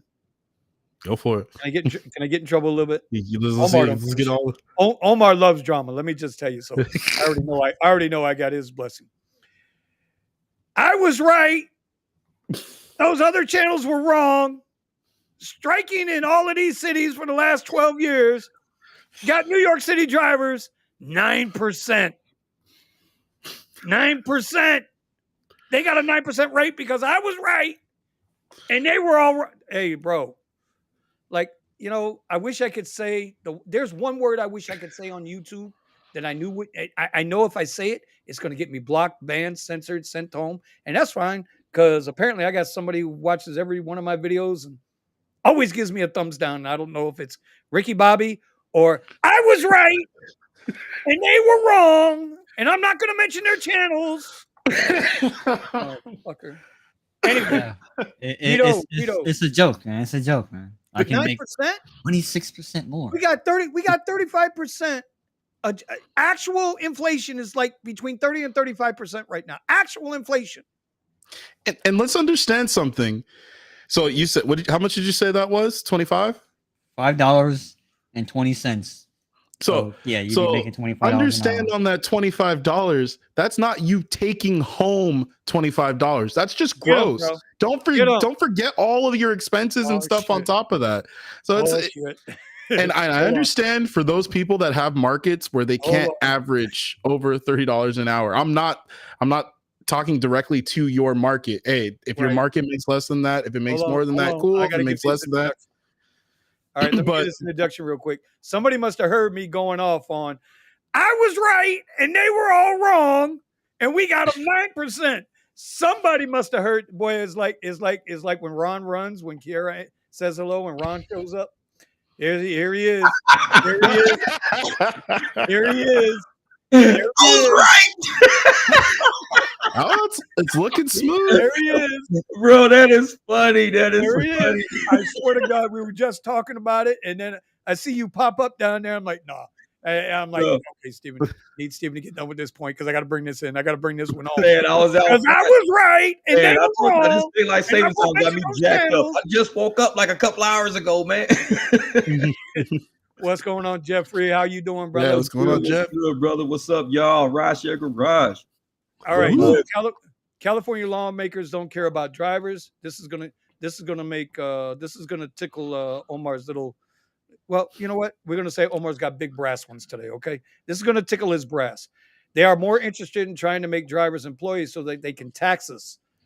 Yeah. As independent contractors, adjusted gross income puts us below tax, and that's 100% true. That's the only reason they want you to go union. Exactly. You can get paid more so you can add more to the tax base for all the U-Hauls that done left from California, and now they're sitting over there by Jeff in the airport parking lot because they ain't got enough people to drive them back to California. Exactly. No, but you're right, man. And I tell everybody, just from a corporate standpoint, it's double taxation. Everybody knows corporations pay taxes twice on employees. So they got to pay their share, but then they also withhold the employee share. So that's a whole lot of money they'll be sitting on top of if we go employees now. And you know, Jeff, that's another thing I like about this group that we got in here, because we got people that have been in business, we got people that have been corporate, we got people that have been employees. We have a very wide spectrum across the board. Obviously, I think we're diverse. I think we check all the, I mean, you know, it's only two genders. It's only two genders. That's all I'm saying. You can't say that. You can't say that. Canceled. Wait a minute. I didn't say my two genders canceled. We're done. I didn't say my two genders yet, though. I didn't say my two genders yet. There's humans. Apache helicopter. No. There's humans. And then there's Jets fans. Facts. Those are the two genders. Humans and there's Jets. And Jets fans. That's my sorry, two sorry. That's all I'm saying. That's all I'm saying. You know, hey, I definitely want to say this right now before everybody sees how smooth my computer is moving and everything. Y'all see I ain't glitching and everything. Like $1 million. Man, hey, you need to add Unbroken Driver. If you ain't subscribed to something, trust me, this dude is an IT wizard. He took my old laptop and he got it to perform like a new laptop. I mean, he had me. I've never opened a laptop before. I've opened up engines, transmissions, everything. He had me opening up the laptop, going through everything. I'm sending him pictures. He's sending me screenshots back of what every little thing is in there because I had no idea. So he's labeling it. He's got me running to Best Buy, picking up parts, installing. Man, this computer moves so fast now. It's like better than brand new. So if you don't have Unbroken Driver added to your arsenal, if you're running any IT technology like laptops, cameras, anything, you need to have this dude in your back pocket. I'm telling you, this laptop has never worked like this. I'm like, it's like a whole. I want to just walk around with it now. It's cool, man. Bro, you're like CNN, Fox, MSNBC, all wrapped into one. It's so Man, this it's laptop, I've been and having issues, man. Hey, and I bet I'm willing to bet he even gave you the bonus. You know what the bonus is? What's the bonus? When you open the lid on the laptop, you get that you'll never find another IT guy like mine. No, it was like a 4-hour ordeal with this laptop, man. He said as soon as you open it, there's gonna be a ton of dust in there. Sure enough, I open it, dust everywhere, man. So I had to go get a can of spray, sprayed it all out. Go get some RAM. Go get this. I mean, I was all over the place. Got this laptop up and running. Like I said, I'm ready for lives now because it was glitching real bad. But now it's up and running now. So thank you, Stephen. I appreciate you, brother. I'm glad to help. Hey, all man. Right, let's give another big shout out there. Man, for real. Damn, I'm good. Hey, I'm telling you, if you need an IT guy, this dude is giving free. He's paid by corporate right now to do IT work. That's what he does for a living. And he's giving us his information for free just to help drivers out. Trust me, this dude, sub him, have him in your back pocket. You're gonna need him one day. Yeah. Did you get a chance to use the GoPro yet? Not yet. Hey, and then I forgot, man, check this out. So I got this little GoPro. This is how he hooked me up again for a second time. So I'm sitting there, I'm like, man, my battery won't charge past like 50%. Something's wrong with it. It's all screwed up. I can't record with it. It's all This dude said, well, you need to use like external batteries and all of this. I'm like, what the hell are external batteries? What are you talking about? This is like Japanese to me. He says, he sent me a picture, says one of these. I'm like, holy crap, I got one of those. It's like the battery box. He said, take your battery out and put that external battery in. I could probably record this GoPro for 2 days straight and it won't die. There you go. This dude is too smart. He figured it out. I was like, and I even sent him a screenshot of the batteries I just bought days ago to replace my busted battery. I ain't even need to buy them. I should have talked to Steven before I even paid for that stuff. I'm like, man. You never know. Dude, little pieces of information. You never think that they're that big. Like you said, sometimes things seem like common sense, and it's like, oh, everybody knows that. But I don't know. Dude, nobody work on laptops and cameras and all of that stuff. Exactly. Like I said, it's not common sense for people that don't work on this stuff. We just buy it and use it, and when it's bad, we go drop it off at Geek Squad or something. And you sitting there like, dude, this is all. Or we buy a new one. Or we buy a new one. Yeah. And that's what they're counting on. They're counting on you to buy. 100%. 100%. They purposely designed stuff so that you can't easily take it. There used to be shops. My grandmother used to tell me there used to be shops in different jobs where their whole thing was to fit maintenance these tools, these vacuums, this like filters, clean out the filters, a bunch of vacuums. People throw vacuums away and not realize all you have to do is clean out the filter and it works perfectly fine. Man, but maintenance is a big deal. But when they, like you said, they design stuff either to break easy or they design it in a way where it's too hard to take it apart to clean up very simple stuff. You should easily be able to access a fan. Yeah, that makes no sense. You should easily be able to remember when where the battery used to just come off the laptops or come off your cell phone, and now they seal it inside because it makes it where the phone could be slimmer. Don't give me that crap. You're just doing it so that you can get more money from me, or you can force me to buy a new product. Yep. I've never opened a laptop. I mean, I got parts all over my kitchen counter, screws everywhere, stuff everywhere. I'm like, I wasn't even worried because I'm like, I know Steven is on the other end. He'll help me figure out how to put all this stuff back together. So I was like, debuting next week. I don't work on laptops. Debuting next week. Jeff's laptop and camera repair. Oh man, hey, I should do it because, like I said, I videoed some of it just because I had the video, so I remember how to put it all back together and how to do everything. No, that's a smart, Yeah, and it's like, technicians do that. They either do that, or what they'll do is they'll take a piece of cardboard. When you take out the screws, they put the screws into the car. They draw the computer and then put the screws in the spots where they're supposed to go. Because some devices have different length screws right in the same spot, and you wouldn't even know. Yeah. Yep, that's what I was worried about. Different lengths, and then screwing something in too far, damaging the motherboard or something. Now you damage a motherboard, you damage the screen. Yeah. Mm-hmm. Yeah, and I was like, man, I'm telling you, man, if y'all ain't got an IT guy in your pocket, hey, Unbroken Driver, add him to your channel, because this dude is sharp. He's sharp. 100%. I mean, we was doing it remote. Weezu. Yeah. All right, so let me get Vito's question in here, or his comment, because this happened to me 2 weeks ago. Today he had a passenger asked to be dropped off about a mile short, and at the drop off, and the amount changed from $14 to $11. So I sympathize with him, because this is how I feel about this. This has happened to me twice, but the one time I still wanted to, it was a Lux Black XL from Sawgrass Mills Mall to Fort Lauderdale Airport. All right. So it's roughly 18, 20 miles, whatever the hell it is. Yeah. Didn't matter, because originally it came through at $81. I told you guys about this on the radio. I used either radio or the text group. And it was like an $82 ride. The guy was at, I know you guys don't know the area, but you know what a Target is. So I was picking the guy up at the Target entrance at this mall, right? As I was pulling in to go pick him up, all of a sudden it said rate change. And it went from 82 to 74. Because the guy, when he dropped his pin, was just inside the doors at Target. But then he dropped his pin to just outside the doors at Target. So we ain't even talking a football field here. We ain't even talking 100 yards. That's crazy. And it dropped $8 on the ride. See, now the average driver would have been all pissed off and canceled the ride. Oh, why did you make it? Not me. I was still getting $74 to go 18, 20 miles. And then the tip out was another 40 on top. That was a $110 ride, bro. Fuck that. Get your ass in. You want me to dance on the hood while we're driving? You need me to twerk? You need a foot massage? Let's get it. What? You're lonely? No problem. Vinny, okay. We didn't need all that. God damn. Come on, bro. You got on a Jets shirt tonight, and we don't want to hear nothing.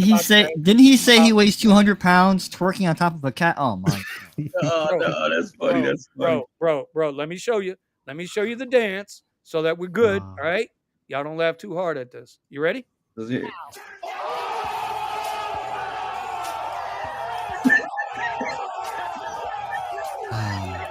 What was that movie called? White Man Can't Jump. What was it?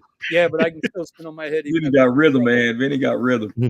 Tell him again, Jeff. They didn't hear you in the back. Anyway, look at him. Oh yeah, hey, I hear you, Vito, on that. All right, y'all go ahead, because I'm trying to catch up with some of these comments. I'm way. You all good? Hey, Christine wants to know if you what kind of dash cam should she use, Steven? Christine, Johnson, she's the lady out in Maryland. She's pretty cool, man. She's a good driver and everything. So the one that I use, and I really like it, you can, I'll probably make the 2 videos from my car, not private, but the one I use is the Vantru, because it catches inside, it catches outside. You can change the settings on it so that the inside camera will go into like night vision mode, where it uses the infrared sensors. And the point is, you'll be able to make out details of you and your passengers, and then it won't be in color. It'll be a weird like ghostly like white color for the inside, but the outside it captures pretty well. I've noticed with mine, maybe my contrast is a little high, so sometimes I can't see the license plates that well. But you can control the level of contrast and just keep testing the video. But the HD quality is clean on the van. I have the Vantru. I believe it's the N2 Pro. That's the one I got. Same one I got. Yeah. I love it.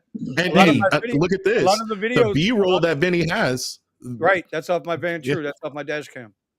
Mm-hmm. When you see me pulling into the port, Everglades, or you see me driving up to the hotels, the B-roll on my videos, it's nice and clean. That's all shot with my dash cam. Yeah. So, Vinny, real quick, going back to your story, what time of day was it when you got that request? Because maybe like 4:00 in the afternoon. Okay, so maybe Lyft was charging a little bit of a bump. And that may be why there was such a. No, I know what it was. I got screenshots of it. He changed his pin location. He was No, I know that, but what I'm thinking is, I mean, that was such a drastic change, just changing the pin location. Because 100 yards. I've seen it myself, and I learned this lesson. And like I said, the first time I saw it was New Year's, when I saw, just from here, like just a difference of where people are going. I'm like, wow, are you kidding me? And remember, now he only changed the pickup location, not the drop-off location. Right. I just found that that interesting, Vinny. Like maybe just somewhere in the system, it was. I don't know. I'm trying to find a way to give Lyft the benefit of the doubt here, but I don't. I'm glad you took the ride because I would have took it too. But anything but Lux Black XL, anything but Lux Black XL. I don't know. I mean, I don't know. It was like $8 is chunk. And this was a ride where I was like 3 miles away when I got the request. It's like the ride one time I got the Lux Black XL I was 10 miles away from the pickup. But it was Did it come up? Wait a minute. Did it come up and say pickup location changed? Yes. Okay. 100 yards. Okay. No. What I'm saying is because sometimes they don't tell you what it is. Sometimes it'll just say something was changed, but you don't know if it's a pickup or if it was a drop off that was changed. No, bro, it told me. Okay. I know you're a Jets fan. I know you guys only hear calls going one way. I said in the beginning, it said pickup location changed. I had to ask you twice because I don't know if you have a concussion like your quarterback, okay?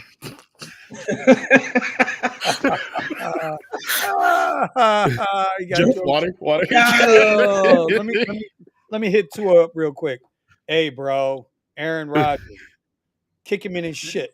Anyway, that's funny. Yeah, it was kind of funny. That's why I like this guy. I don't know Buddha. Nobody wants employees. Man, I'm really trying to catch up. There was somebody here that was asking a new driver. He's thinking about going black. Jeff, he's out your way in Arizona. Randy told him go ahead and hook up your channel so that he can get with you, and we'll try to help you as much as we can.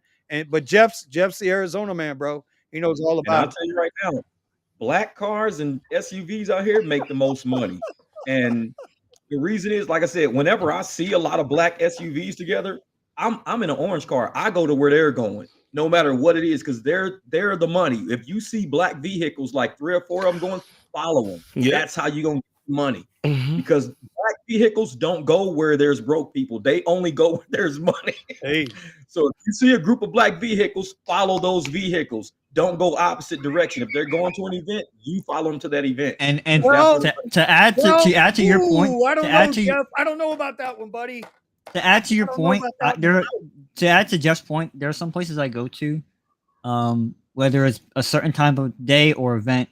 Sometimes I might go there. Actually, on a slow day, if I go to some of these places that I go to and I count the black cars that are there. I like to do a loop.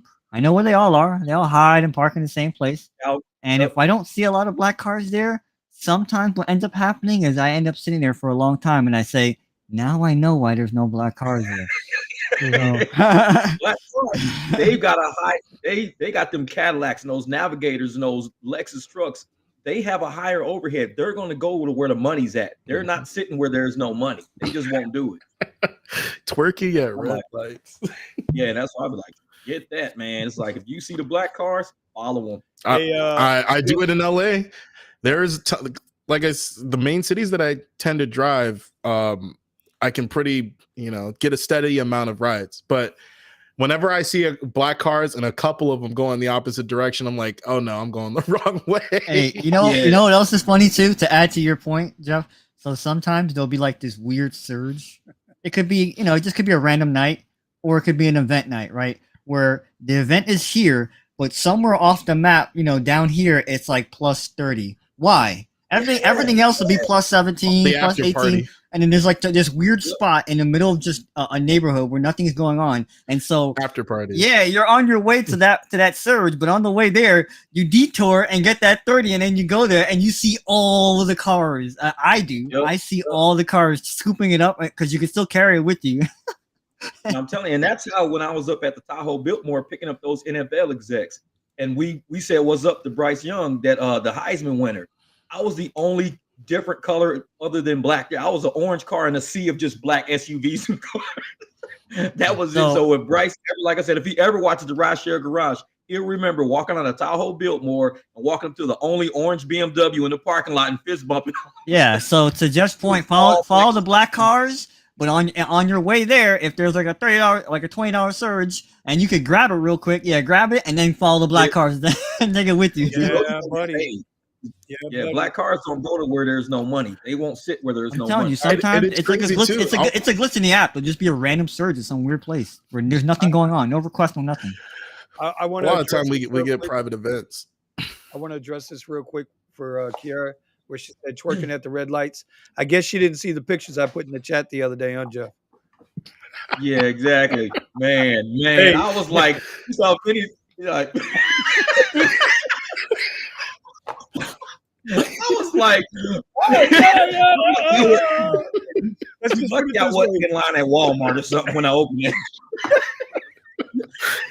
They're like, what is this dude looking at in line with all these kids around? I'm like, hey, and that was straight from the Van True. That was straight from the Van True N2 Pro, M Pro 2, whatever that we got in the link. Down. It's in the link in my video, and I'm sure everybody got one. Bro, that was from when you come from Benny. Trust me, do not be in Chuck E. Cheese. Don't be in Walmart. Don't be in PetSmart. Make sure you're in your car. You don't know what you. I have no clue what we're talking about. But let's just put it this way: my face was like this. My face was like. My face was like.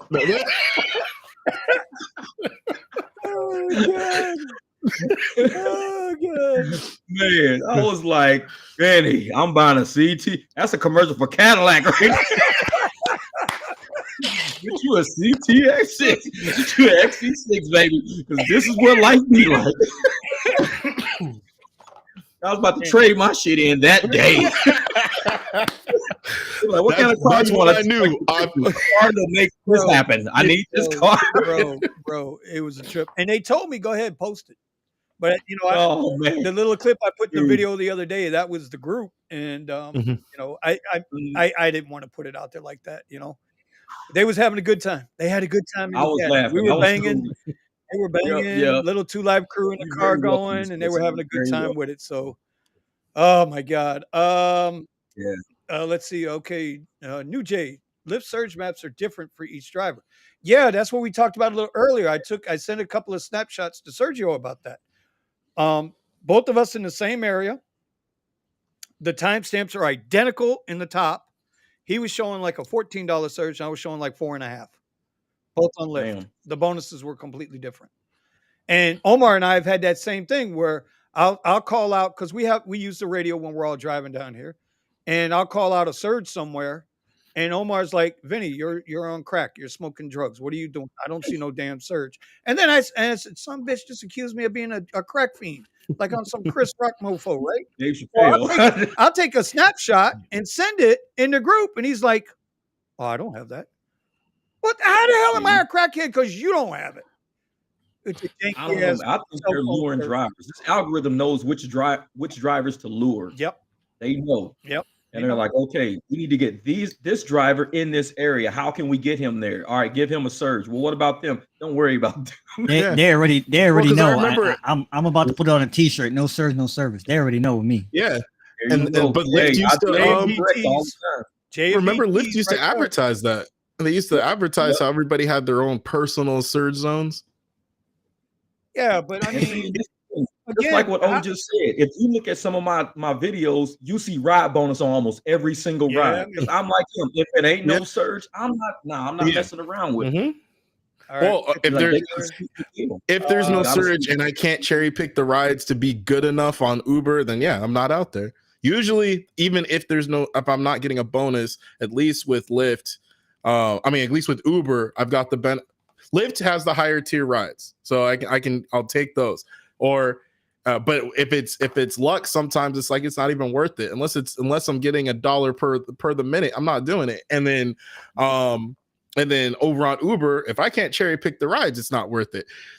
So going back to what you were saying, back when I hit the only times I hit the airport is one, I got a good ride taking me in there, which I know I'm going to be able to pull off the slingshot, or two, I go into LAX when the rides are sparse and I can cherry pick out of the rides that come in on the ride radar.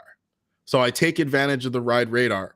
For Lyft, there's no reason for me to go wait over there because there's always too many cars. All the black cars are taking up the Lyft Lux and the Lyft Lux Black. There's no reason for me to sit there. Not only that, they've made it worse because they have two separate queues for LAX, and I'm not sure if they did it for Burbank. So two separate queues for Lux and Lux Black.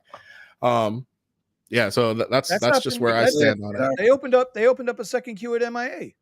Yeah. Oh, okay. National's got a second queue, and they haven't explained what the deal, why it's there. Oh, wait. They have a second queue at MIA, but it's the same thing. Like you, it's supposed Steven, to be you're saying there's a separate queue per the vehicle type?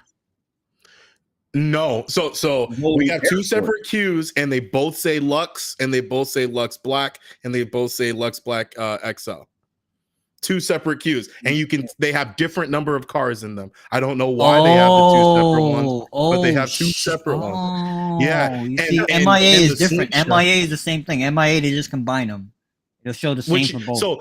So that's the case for Uber over at the airport over in Phoenix for Uber. Yeah, but Lyft is different. They are separate, and it's weird. It's like it kind of picks when it chooses a few rides from here and a few rides from there. I could sit there at the front of the queue, but because the other lot has a few drivers, it'll pull from over there, and I'm just sitting here, and I'm supposed to be at the front of the queue.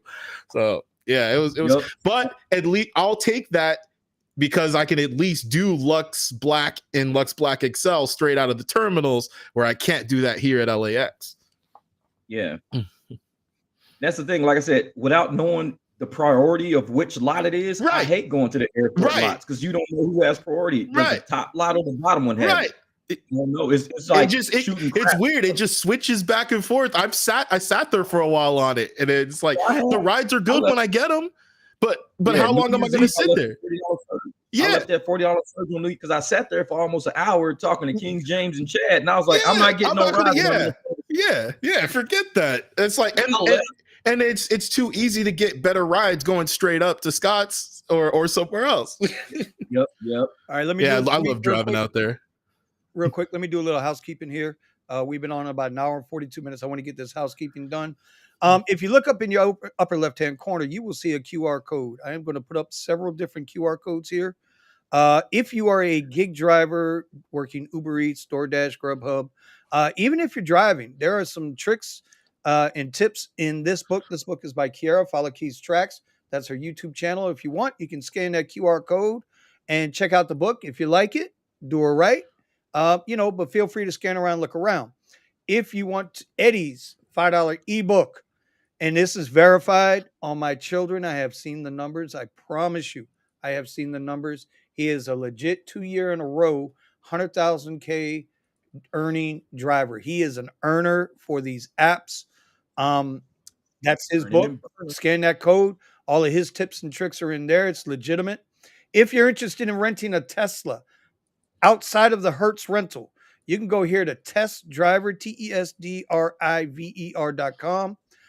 When we get done here with the housekeeping, I'll tell you what they've told me. But they rent Teslas. They're just in only a few markets to start. But go ahead, sign up, get on the waiting list. When they come to a market near you, you might be able to get your shot. And remember, when you rent through them, you can drive on all the platforms. You're not just limited to the Uber platforms. All right. That's all I got in there.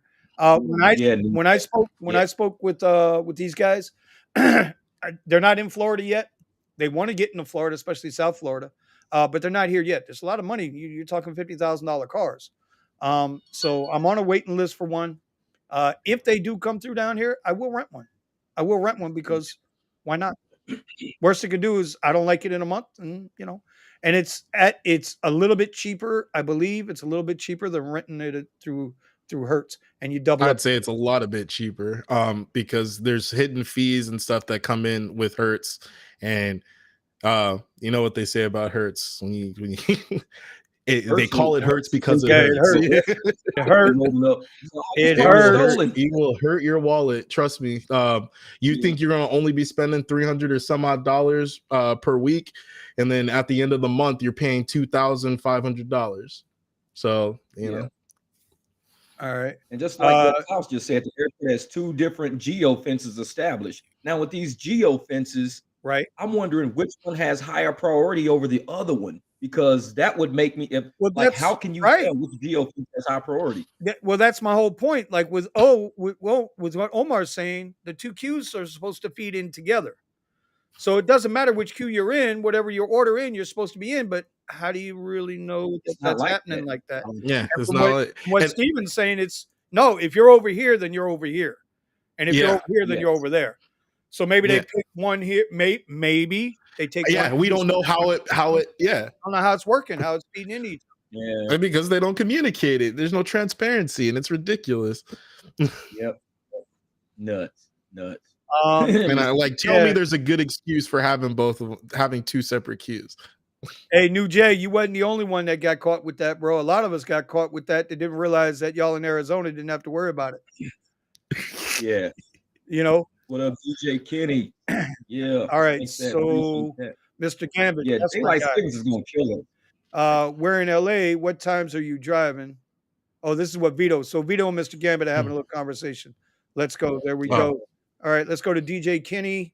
Vinny and Jeff, love your videos. I'm a driver out in New York, the Westchester County area.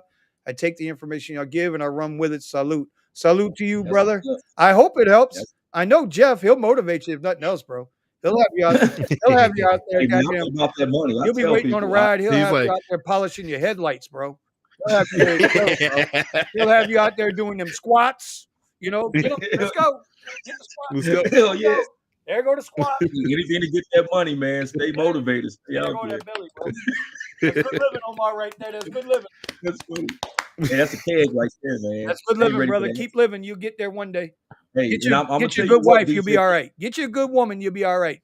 Omar. And I'm gonna tell you something, DJ Kenny. Omar, I always tell people, even though I drive the Lux platform, I'm always scouting rides on Ubereats because, believe it or not, Ubereats plays more like higher dollar per mile for me. Because I can get Ubereats rides all day, $5 a mile, $10 a mile, because they're all very short rides, but I got a surge attached to them. So make sure you always turn it on that Ubereats, grab you a surge from somewhere and say, okay, now I got a $4 surge on a 2-mile ride that's already paying me $5. So you just got $10 for 2 miles. It's hard to get a Lux ride that's going to pay you $5 a mile if it's long. The longer the ride is, the shorter you're getting per mile. So always keep that Ubereats running because snag them surges, get them short rides out the way. Hey, and if anybody takes advantage of the, if you scan the QR code here when you sign up, when you talk to them, make sure you tell them the Rideshare Garage sent you. If you know, just make mention to it. You know, I ain't got no deal with them. Steven ain't got no deal with them. Jeff ain't got no deal. Omar's like, what the hell are you guys talking about? I drive a QX60. But anyway, yeah, just let them know the Rideshare Garage sent you. Okay, go ahead, Jeff. What you were saying? Oh, I was just talking about them short rides. Just that's what I wanted to say. So this is what I found this week, right? This is what I found this week. Lyft and Uber tried me for a fucking punk yesterday.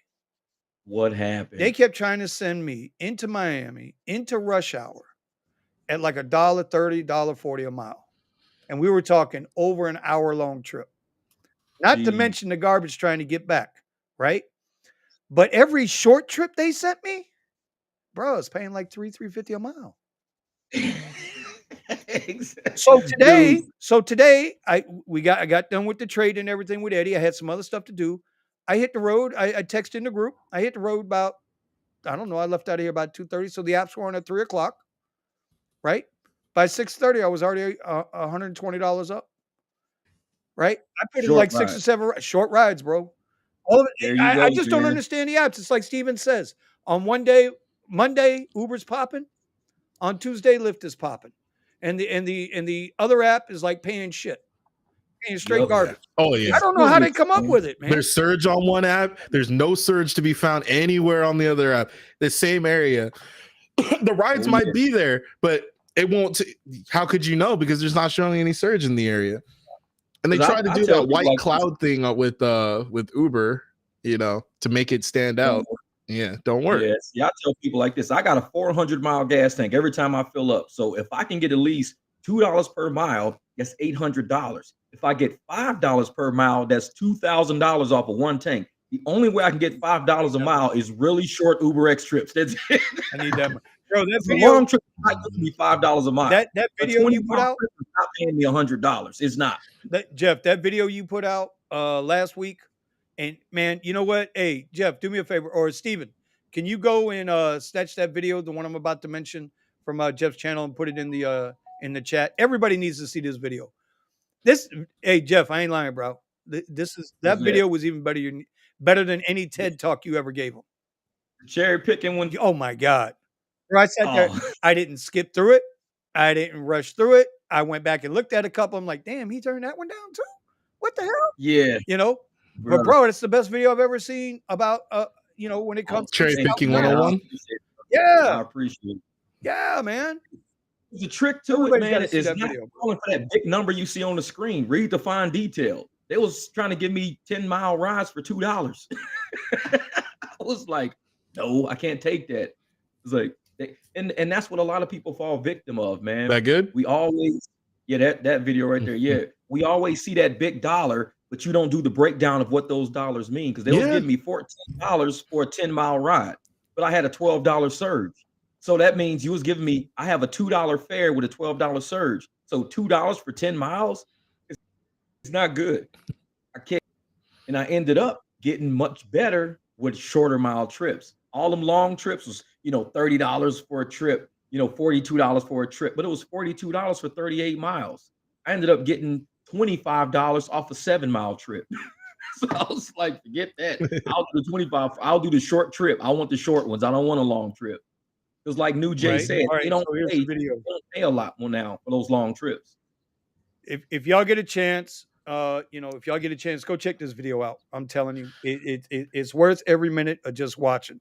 I didn't believe I sat there for 30 minutes. I was like, they were sending that crap. Hey, bro, it was like Jeff's favorite word in that video is nope.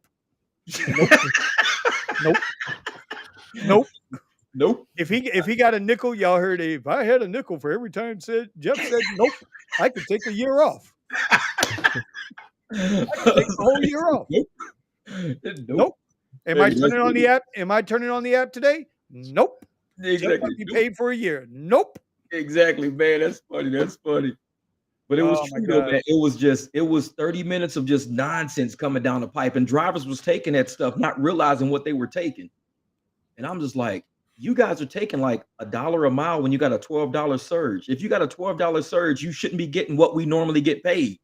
It's like, yes, normally get $1 a mile. So that surge was more than that. Let me hide it in your surge. Hold on. Time out. I just got a text from Eddie. Uh-oh, what happened? Well, his tummy was bothering him this morning on our live stream. See, and we had found this thing on Twitter, right? And I don't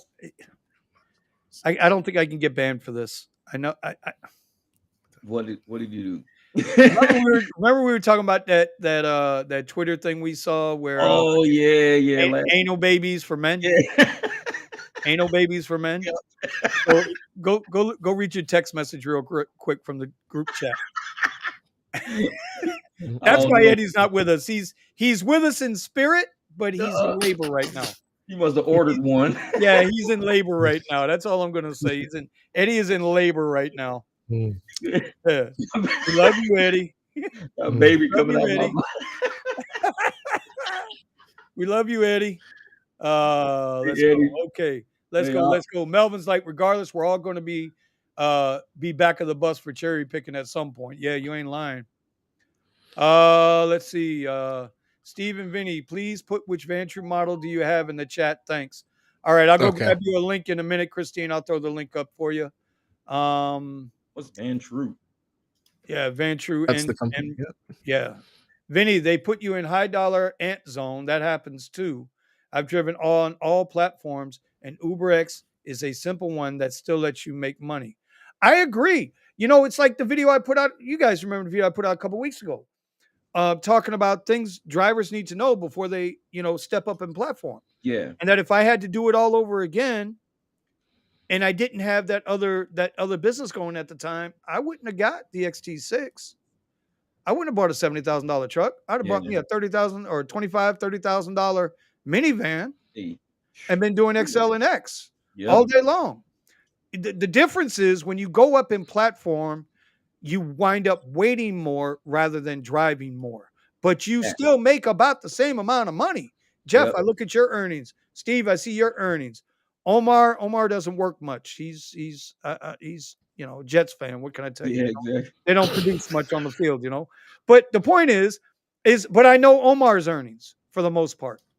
And we're all making the same money, even though we're all driving different platforms. The difference is our strategy and how we attack it. So that's how I feel about that. Because with each market, you need a different strategy. Yep, you can't use the same market across strategies, which is why it's so important to have 4 or 5 good YouTube channels in your arsenal, because you're going to have to take strategies from each of these channels to get your market down. The Phoenix market my strategies might not work in Florida, but there are some Florida strategies that might work in Phoenix a little bit. So you got to make sure you say, "Ooh, I'm gonna use this strategy for the Phoenix airport. I'm gonna use the Phoenix airport strategy, but I'm gonna use the Florida event strategy." So you got to kind of like use different strategies from different markets, because you cannot be a one-minded, one-track driver and be successful in this industry. The apps know you too well. You're not going to beat the algorithm. You're just not. You know what? That makes me. I want to show something here. So I don't know how many people see the polls when I put them up in the on YouTube, but I put up this poll the other day. Let me blow that up a little bit. And the question was simple: do you feel the majority of rideshare YouTube channels are positive or negative? And I think there's 36 votes on this poll, which isn't a lot. I got a small channel. But 56% of the people feel like Uber driver channels are negative. Yeah. That's not healthy. But I'll tell you why, though, because a lot of the YouTube drivers that have gig channels are trying to make YouTube money. And what sells on YouTube? Negativity. Positivity, success doesn't sell on YouTube. Yes. We make more money driving than we make off of YouTube. They want to make more money off of YouTube than they make off of driving. I'll tell you right now what I make on YouTube. I'm probably the lowest guy on YouTube. Dude, I make like $100 maybe. Yeah. And with that $100, I'm about 120, 125 a month. Exactly. Which, and it's like covers costs. That's all it's doing is covering costs. Yep. Trust me, 120. I made $125 today. It takes 30 days to get paid from YouTube. There you go. That's why a lot of these 3 hours today made $120. Yep. You know what I mean? You're building channels based on negativity to make $130. It's like you might as well just sell good strategies and make that, like I said, in a couple of hours. You can make that in a few hours. Buddha wants to know why I'm not in the Discord. Bro, if you know how much stuff I do in the day. But you know what? I promise you, y'all, I'm gonna make more of an effort to get back into that Discord. I wanted that. Brandon wanted to run with. I wanted the Discord. Brandon's running with it. He's an administrator in there. I haven't heard from Brandon in like 3 weeks, bro. I don't know what. I think Brandon's mad at me. He's busy. I'm thought. He talks in the Discord. He don't talk to me, some bitch. But you're not in the Discord. You know what, motherfucker? Hey, Vito got $900 in 24 hours of book time. That's how I like to drive, how Vito drives. If I'm driving, I don't want to put a lot of drive time out there. I don't mind scouting rides from my living room and going through, just making sure it ain't no crap out there. But I don't want to be on the road for 50 hours just to make $1,000. That's $20 an hour. I can't do that. I want to do $900 in 24 hours. That's almost $50 an hour. That's what I want to do. And I tell people, if I can make $20 every 30 minutes, I'm happy. It's $20 every 30 minutes is all I aim for. That's it. So then let me ask the group this question. Based on your market, what is now, first of all, are we talking utilized hour or online hour? Right? This is how I want you to answer the question. Utilized hour or online hour?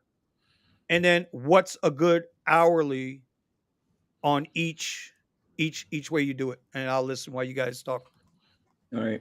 Well, for online hours, for me, online hours don't count. because I could be sitting here right now online scouting rides, and I might scout rides just to see what's out there. So you're going to say Jeff was online for 2 hours, but I never intended on even leaving my house. I'm just online scouting rides. That's it. And if I pop on, it's a $25 surge at the airport, I'll be like, hey, y'all, I got to get going, even though I never intended on driving. So my scouting time versus my actual drive time, when I'm really out there trying to make money, it's way different because my mentality about this gig work is different. My mentality is turn on your apps, make sure there's money out there to be made before you leave the house. If it ain't no money, don't go nowhere. Just don't even waste your time. So my scouting hours always going to be high. So what's a good hourly? A good hourly for me driving is, I would say, I like $40 an hour. Like drive time, $40, $50. Sometimes I come close $80, $90 an hour. That's just pure luck based on the bonuses they put out there. If there are no bonuses at all, I need $40 an hour. If you want to do bonuses and you want to add tips to it, it's only going to make it go higher. I don't base my life on tips and bonuses because it's not a guarantee. But what I make through my choice of choosing a ride is a guarantee. I'm choosing only good rides. I can't choose to be like, oh, I'm going to choose this because this person tips. I don't know if that person going to tip or not. I have no idea. So I got to choose a good ride, free tip. I need to choose a good ride, free bonus, all of that. So $40 an hour for me is good for ride time. Online, I don't make a difference. I'm not laughing at you, Jeff. What's his name? Somebody said something funny in the chat. He's Mr. Gambit says Eddie got to stay away from those special burritos. I saw that. I was like, I said the damn special burritos. That's funny.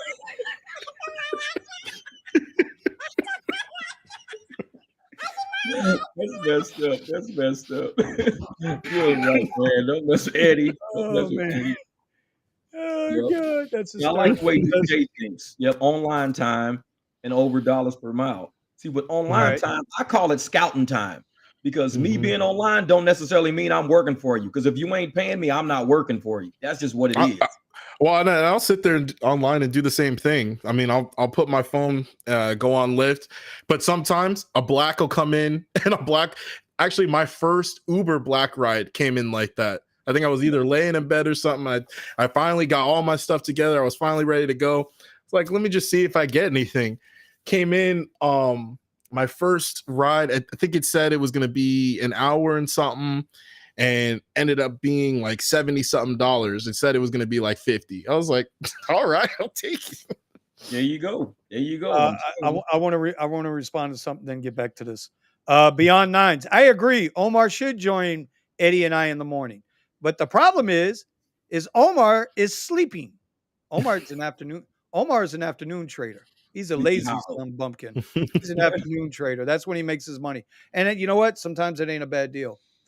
Weekdays, 10-hour shifts, make 300 and call it a day. Weekends, 400 a day and call it a day. That's Beyond Nines. That's money. That's what's okay. Klaus is about to get put in timeout. He's saying it's because I don't use the Para app. Okay, that's him and Brandon got this thing. Brandon kidnapped him. Yeah. It's Para. He got Venmo. Brandon Venmo'd Klaus like $5 for so he can buy his stepdaddy some more. Saying that in there. Hey, Kevin Quanson, they made 2,955 hours last week, and people be like, "Ain't no money in rideshare." Tell them, Kevin. Tell them. Get them, Kev. Get them, Kev. There's definitely money in the game. Ain't no money in rideshare. You got to get there. Oh, and this is something else that I've noticed too, and then I want to get back because I want Omar's opinion on his utilized versus hourly time. Lyft is now pressuring the rider to tip on every ride. You know how many passengers have told me that? How is that? What are they doing? Midway through the ride, Lyft is going to the passenger on the passenger app and saying, "Hey, how's your ride going? Make sure you tip your driver." I think they're trying to help us by getting it's an indirect helping us that will help them. Yeah. Because like the apps say, make like Steven, right? You're going to make 26% more on Friday, including tips. Yeah. Including tips. So you're going to make $5.40 more, including tips. That's what I'm talking about. 9%, baby. 9%. I was right. They were wrong. I'm not going to mention the channels. Hey, there you go. New Jay Hold made on. 2,700 in 71 I hours. don't have my. I Hold bet on. you would have hold on. made 9% more had you. I was right. They were wrong. With 2,700, I don't need 9%. I need to do what New Jay is doing. That's it. So I'm gonna ask New Jay, what are you doing to get that 2,700? I'm not asking for Speak on the golden mic. man. Give me the money. Gotta drop the mic. That's Goldie Right, Mike. so Gotta go to Mike. Omar, golden mic. what's a good hourly rate for you utilized hour? So I fall into the same category as Jeff. A lot of times my hours online don't reflect the time that I'm driving. Right. Sometimes, like I've said before, lately it's been really slow here, and there are some days where I just sit at home. I'm online right now because there's 3 Lux in the airport, so I want to see if I get a look. No, that's going to Fort Lauderdale. That's going to Fort Lauderdale. This is going. Scout rides. This is a pickup right now. This is an XL from Dania to Fort Lauderdale. So you know where, Vinny. You know exactly where, Vinny. So, but yeah, I just my because what Vinny said before, we're driving in bigger vehicles. I'm sitting around a lot. I don't mind that because I'm cherry picking. I don't mind admitting that either, because for me it's about working smarter, not harder. I don't want to do 10 rides to make 500 when I could do 5 rides to make 500. I'm gonna do my Sergio right here. Okay. Yeah, know your worth. For you. So I would like to, ideally, I'd like to make 40 to 50 an hour, ideally, but I would say I probably haven't been there in a while. I'm probably more like in the 25 or 35 range most weekends. Yeah. You try to, because if I feel like I'm kind of dipping below that, then I'm going home. Because here's the thing, time is something that you can't get back. So I'll work a little bit more the next day. Like, I'll work a little earlier the next day. Maybe I might start at a different time, different strategy, whatever the case may be. Mm-hmm. But also try to keep different income sources as well, because sometimes I wonder to myself, maybe I should go back to X, like what Vinny was saying. But I wouldn't buy a $25,000 car. I'd buy a $5,000 car. I'm doing all the maintenance on it, and I'm driving that bitch to the ground. Mm-hmm. Oh, 100%. Yeah, 100%. Complete with duct tape, the whole 9 yards. No, I get it. Yeah, Jeff was just talking about going and finding a Prius that's got a blown transmission, get it over to Arizona. He's like, I got this. I'll knock this out. Yeah, I love blown transmissions because I rebuild it. I love it. My first car was a Nissan Sentra. I replaced the wheel bearings on that 3 times. So not something I look forward to doing, but front wheel drive cars in South Florida, the roads are really bad here. So are you on drugs? Omar, you're on medication from the surgery, aren't you? You're on that good shit. We don't have bad roads. I don't know how many roads. I don't know how much you've driven across. Awful roads here. Are you kidding me? Not have bad roads compared to. Where there's good roads? You know why? Arizona. That's because you don't go to Miami. That's because you don't go to Miami Beach. Go to Miami Beach enough, and you'll feel it. No, that's bad construction. But overall, our roads in South Florida are better than any roads in any other place in this country. I don't know. I have to respectfully disagree with that, because I feel like because I've worked on a number of people's cars that have this wear and tear issue, and it's usually 10,000 miles on average before it should be. That's what I'm getting at. And these are people that don't do rideshare. Yeah, maybe they don't know how to drive, because we got the worst drivers in the country too. Well, that's true too. We got some really bad drivers here too. No. Worse drivers than California. Let me explain something to you. I explain this to everybody because I talk to my passengers. I do. I talk to my passengers, right? Make the ride go by quicker. Shit, get done. Yeah. Let me get the next one. Oh, we see how Vinny talks. He be like this. Hey. Who you talking to? I'm gonna have to send Omar that clip. I'm gonna have to send Omar that clip, and he's gonna be like, "Oh." I tell everybody, listen, we are the most diverse region in the country down here in Southeast Florida, and let me explain why. We are the gateway to Central and South America, the entire Caribbean, the entire western coastline of Africa, all of Europe. We got Russians and Ukrainians on North Beach partying right now, talking about fuck Putin and Zelensky. Let's go. We're throwing down here. So, and with all that culture, all that diversity, the food's great, the cultures are great, the music's great, The nightlife's great. All that's great, except one thing. Everybody brings their driving styles here, and they don't mesh. It's the same thing in California. No bullshit. Y'all ain't nowhere near like us, bro. Y'all ain't. I promise you, you guys are nowhere near the diversity level we are, bro. We got people that are used to driving on the opposite side of the fucking car here. See, And they act we got tons of people coming that are used to driving on the opposite side of the road over here. Yeah, Arizona. Tons of people. I'm telling you.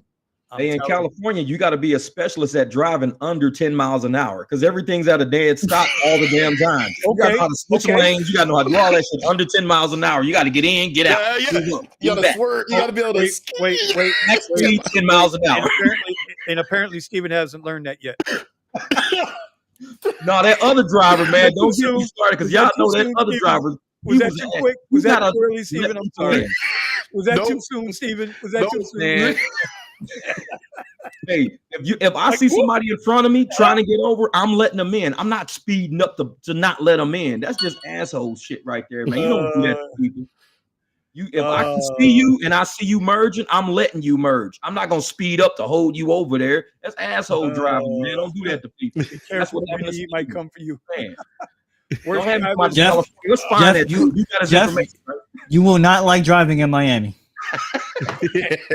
I'm telling you, bro. I'm telling you. Listen, I swear to God, everybody during the pause that was supposed to be home working, that lives down here, they weren't working. They were playing Grand Theft Auto, Forza, and every other goddamn race game you can think of. Okay, and then they're trying to translate that shit out onto the streets here, bro. They will ride your ass here, and you would swear they were your passenger. Damn. That's how close on your bumper they are. They be don't give a shit about headlights. They be all you see is the hood of their car up in your rear view. No, you don't even see the hood of their car. You see their goddamn color of their eyes. They so goddamn close. You think they're in the back seat. Man, that's why I drive that big ass Jeep. Rearing me all you want. Oh, bro, I'm telling you, they don't. Man, I'm just. I be totaling cars. I done totaled 3 cars with that Jeep already. Oh man, and I ain't hit none of them. They all hit me, and they all got totaled. My Jeep still. Well, see this is what look at what Beyond is saying. Oh, go ahead. Hold on, well, Vito, if you're good at knowing your traffic patterns, you don't need Sketty or Para. Rides pop up. You see the direction. You look at the time of the ride. Forget the miles. Time is the money key. So for not everybody does the math like that in their head. Yeah. Well, wait a minute. But I will say this: I prefer mileage, except during rush hour. And I'll tell you why. Because time is why. So if I'm at my spot, which is Sawgrass Mills, if I'm at my spot during rush hour in the afternoon, and the trip is going to Miami, or if I'm in my spot and it's 12 o'clock on a Saturday and it's going to Miami, it's the same distance. Yeah. But during rush hour during the week, the time is doubled, because I can literally get from my spot to South Beach in about 35 minutes, as long as I don't have that traffic. Okay. We're talking anywhere from 31 to 36 miles, depending on where they're going on South Beach. Okay. I can be there and I can be back. Even if I want to deadhead back, I can be back in that same time. But rush hour? Oh, hell no. That's a 3-hour round trip. That's a 3-hour round trip. And so there's no $60 ride, $70 ride that's going to pay me for 3 hours to make that. It just ain't going to happen. So he's here. You got to think like that. And that's why I say I'm taking short trips. Today I took 5 or 6 short trips, 5 of them on Lyft. I'm telling you, I'm well over $350 a mile on all my trips today. That's what New Jay just said. New Jay said the same thing. He's doing all short trips. Yeah, because it don't pay to do the long ones no more. It just don't. Snag unless you're trying to go somewhere. Unless you're trying to go somewhere. I'm still doing long trips, Vinny. I'm doing good on them. But you're supposed to zag. But wait. But he's driving at like 11 o'clock at night. Yeah. So he's not out when I'm out. That's why his ass can't get up and trade in the morning now. Hey, that's me. I drive at night. And yes, I did. But if I get a 20-mile trip, it's hard to get $5 a mile for that. Sometimes, but if I get a short trip, you don't always win. $5 a mile for that. That's the thing. You be pulling the running speed with a Prius. You know. Hey, you should not have a Prius and have the word name speed in your name. It just don't work. You need a Corvette or something. Real life GTA. You ain't. I'm telling you, that's how they're driving down here. And I forgot what he said speed stands for. And I'm all. My head's always on a swivel. Head's always on a swivel, right? It's just built into me Yeah. from the military. It's always on a swivel when I'm out there. And I see him coming, and I'll as I see him coming, I'll tell the people I'm riding with, hey, don't get nervous here. They're like, what do you mean? Right up, done, cut me off. And I'm just sitting back chilling, bro. You already see it. I Already see it. I already see it. So yeah, Vito, that's right. 100%, bro. Know your traffic. Long rides against Nothing better than traffic. sitting on the other side of the traffic an going, okay. damn, I know they pissed. You ain't lying. That's on the other side of the highway. They Oh be my bad. God. Nothing better than being on the opposite side. What'd she say? Nothing better than being on the opposite side of traffic going, looking over and saying, damn, I know they're pissed at you flat. Yes. You ain't lying all the about time. that. They And I'm be like, lined up down the highway. come on, bad. be honest. Be honest. We all say the same thing. They have no clue how long they're gonna be waiting there. That's why I That's- turn But it you app know, off. you know they're gonna be that's why I go home when I do. Like I on a good day, I'm in Miami. Let's say I dropped off at MIA, and then I'm catching a ride back to Fort Lauderdale at 5 a.m. And you should see 95 South at 5 a.m. Turn it off. Quick. Turn the app off. Bad, Yeah. bro. Thomas Miles, he just getting back from driving, making that bank. Yeah, Mr. Hey, Thomas, Gambit. did you do all short rides or did you do long then- rides? What did you do, Thomas? and Let us know. and then- Let us know what you And then the passenger will ask me, remember "Hey, correct. the passenger will ask me, hey, have you been driving all night?" I'm like, "Yeah, you're my last ride. I'm going home. You see that traffic? I'm going home." and they'll look at me like, That's "Hey, all right. okay." Yep. I Mr. believe Gambit, that's facts. Thomas is in Tampa, I believe, if I remember correct. I'm not going to say it. I'll just let y'all read it. They're so close to you. You won't get it. I'm not saying it, man. I'm not saying it. Here's an oddity, Vinny. Here's an oddity. It's 11:50 right now on Lyft at MIA, It's and there's 11:16, bro. What do you mean 11:50? You still, bro? You on last week time? look at the app, mofo. There's 23 drivers. Oh, okay. There's 23 XL drivers, 13 Lux, and Lux Black and Black XL at 25 respectfully, and it's 11:50 in the queue. That's insane. And you see, they do that because it's historical. A lot of times at the airports, I do believe these apps depend on historical data. And it's just how many X cars are in the queue? Oh, I have to drop down the basic. Hold on. Oh, you're looking at Lyft. What about Uber? I don't have Uber on. I have no idea. Oh, well, in the meantime, y'all hit those QR codes in the upper left-hand corner. Kiara's Give us those thumbs up. Her Uber Eats ebook is in the upper left-hand corner. Give that a scan. And then here is Eddie's $100,000 a year ebook, $5 ebook. Just give that a scan. There's strategies in there. You won't regret it. You will. Oh, by the way, but Jeff, let me ask you a question because nobody came with the answer. Nobody had the answer. Do you remember? You remember Back to the Future? Yeah. You remember when the professor, not that professor, the actual professor, said, "Hey, you got to get the car at exactly 88 miles per hour for the flux capacitor to engage." Do you remember that? Yeah. Do you know why it was 88 miles per hour? Because of 88 miles an hour because of the infinity symbols? I don't know. No. What speed does an airplane need to be at reach in order at takeoff? 88 miles an hour. That's right. And they were educating people without us even realizing that. Ain't that some shit?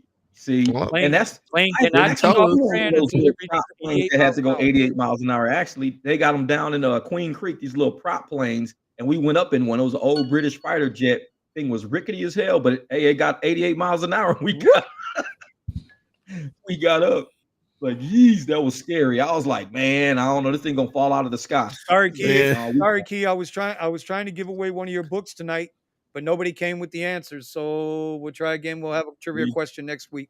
Because Kevin said our show be off the rails. He said the show is off the rails, like hanging out with the fellas or something. Well, that's what it was designed for. That's what it was designed for. We're just in here. Look at the chat, bro. Every week when we go back and look at the recap, we're 350, 400 deep in the chats.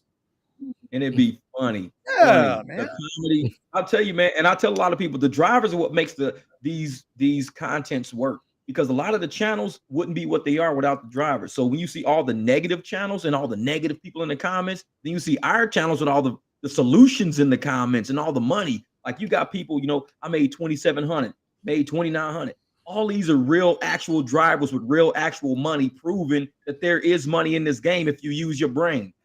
And a lot of channels, I had to quit because I'm sick of this and this is crap. And this, then they come to our channels and get mad because I'm like, these people are making over 2 G's working less than 60 hours a week. What are you talking about? I mean, it's like, what are you mad at? These people are making money over here. What are you doing? Like, it's all up, like I said, and with the advice about the short rides for the high dollars per mile, there's so much knowledge in these comments. Just the comments are giving the playbook.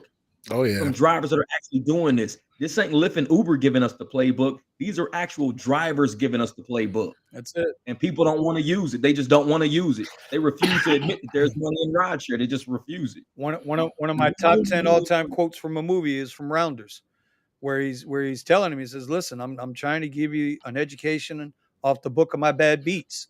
And because when we got started, like the only person we had when I got started was Uberman, Randy Shear.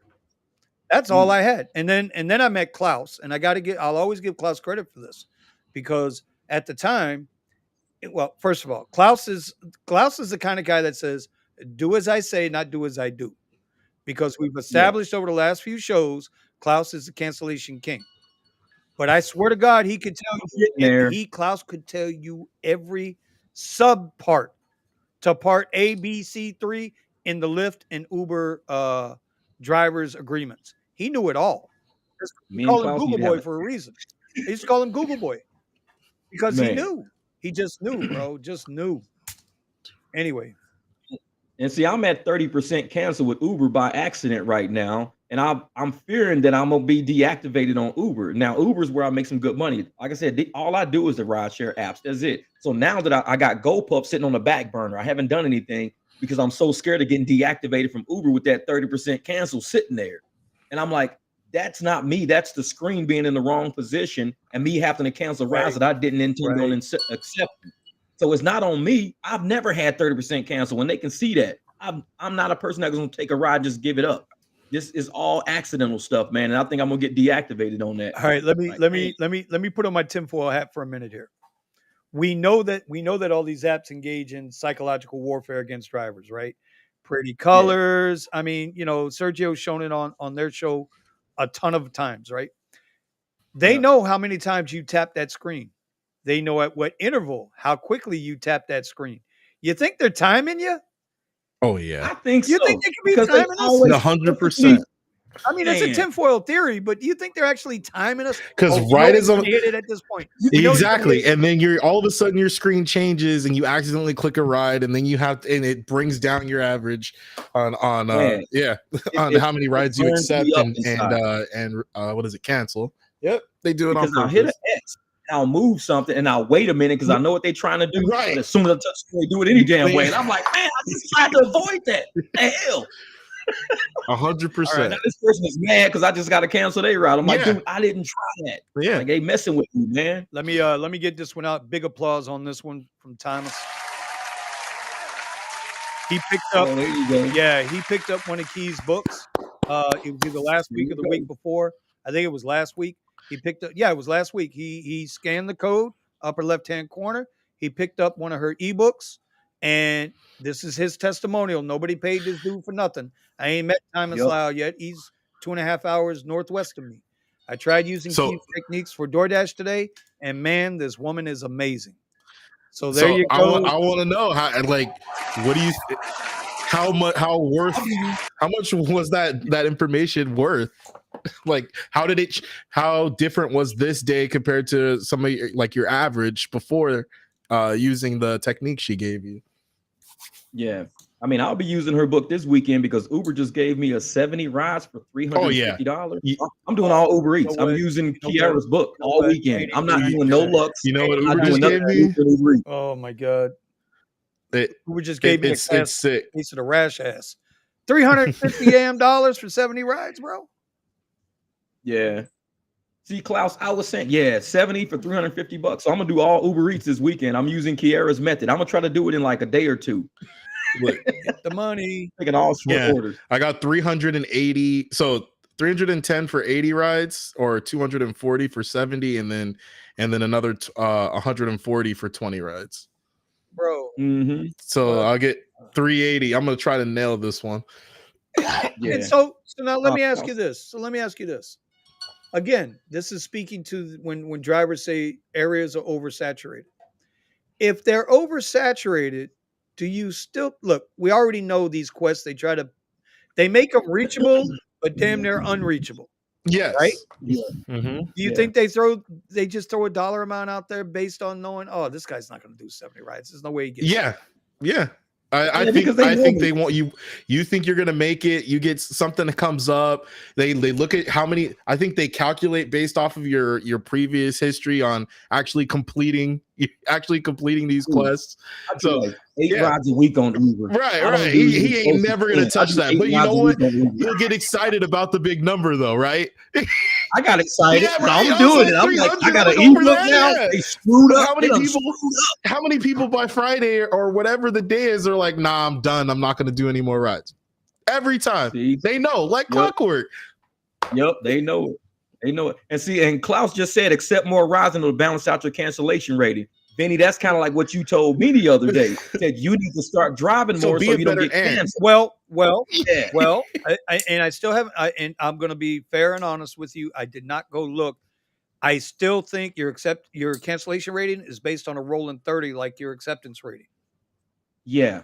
So I need to get out and do more rides. So but yeah, you can do more rides and knock down your cancellation rate. But I think also over 30 days it might come down as well.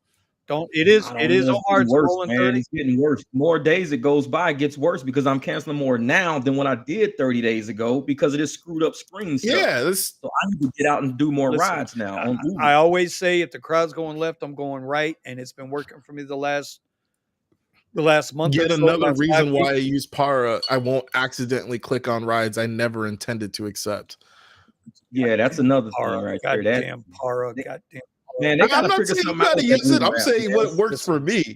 Para, as much as Para gets mentioned on this damn show, they better start coming through with some money so we can give away some more of Garrett's ebooks and Eddie's ebooks. Okay, they need to come up with some sponsorship.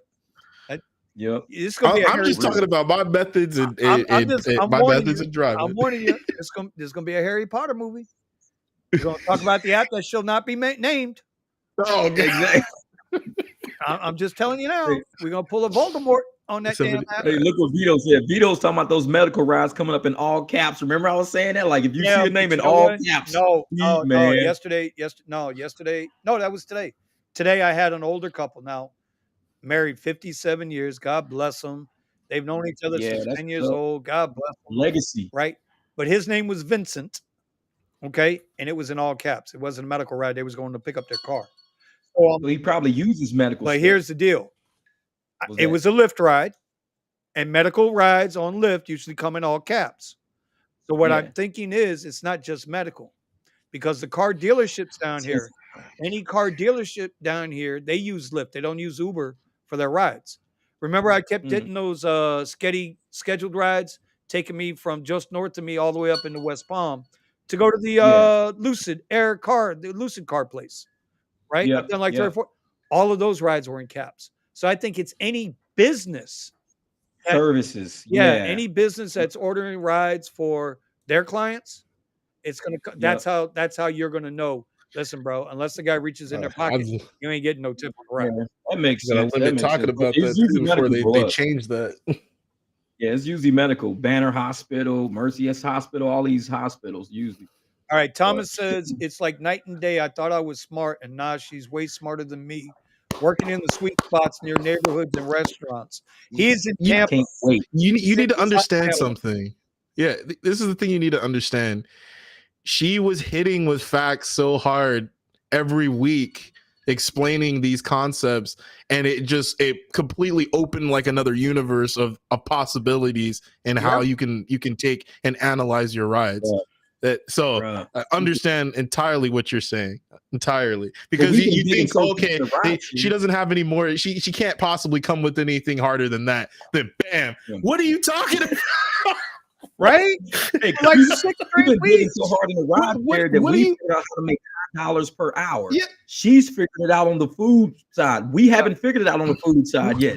So What do she's you- got it so figured out. Like I said, I'm doing that quest this weekend. I don't do quests. I'm doing it only because I know I can do it now. I got support now. I can do it on the food side. Yep. So it's about to happen, man. I'm actually doing a quest, something I never do. Listen, y'all, and we're not trying to push your book. We're trying to help you, bro.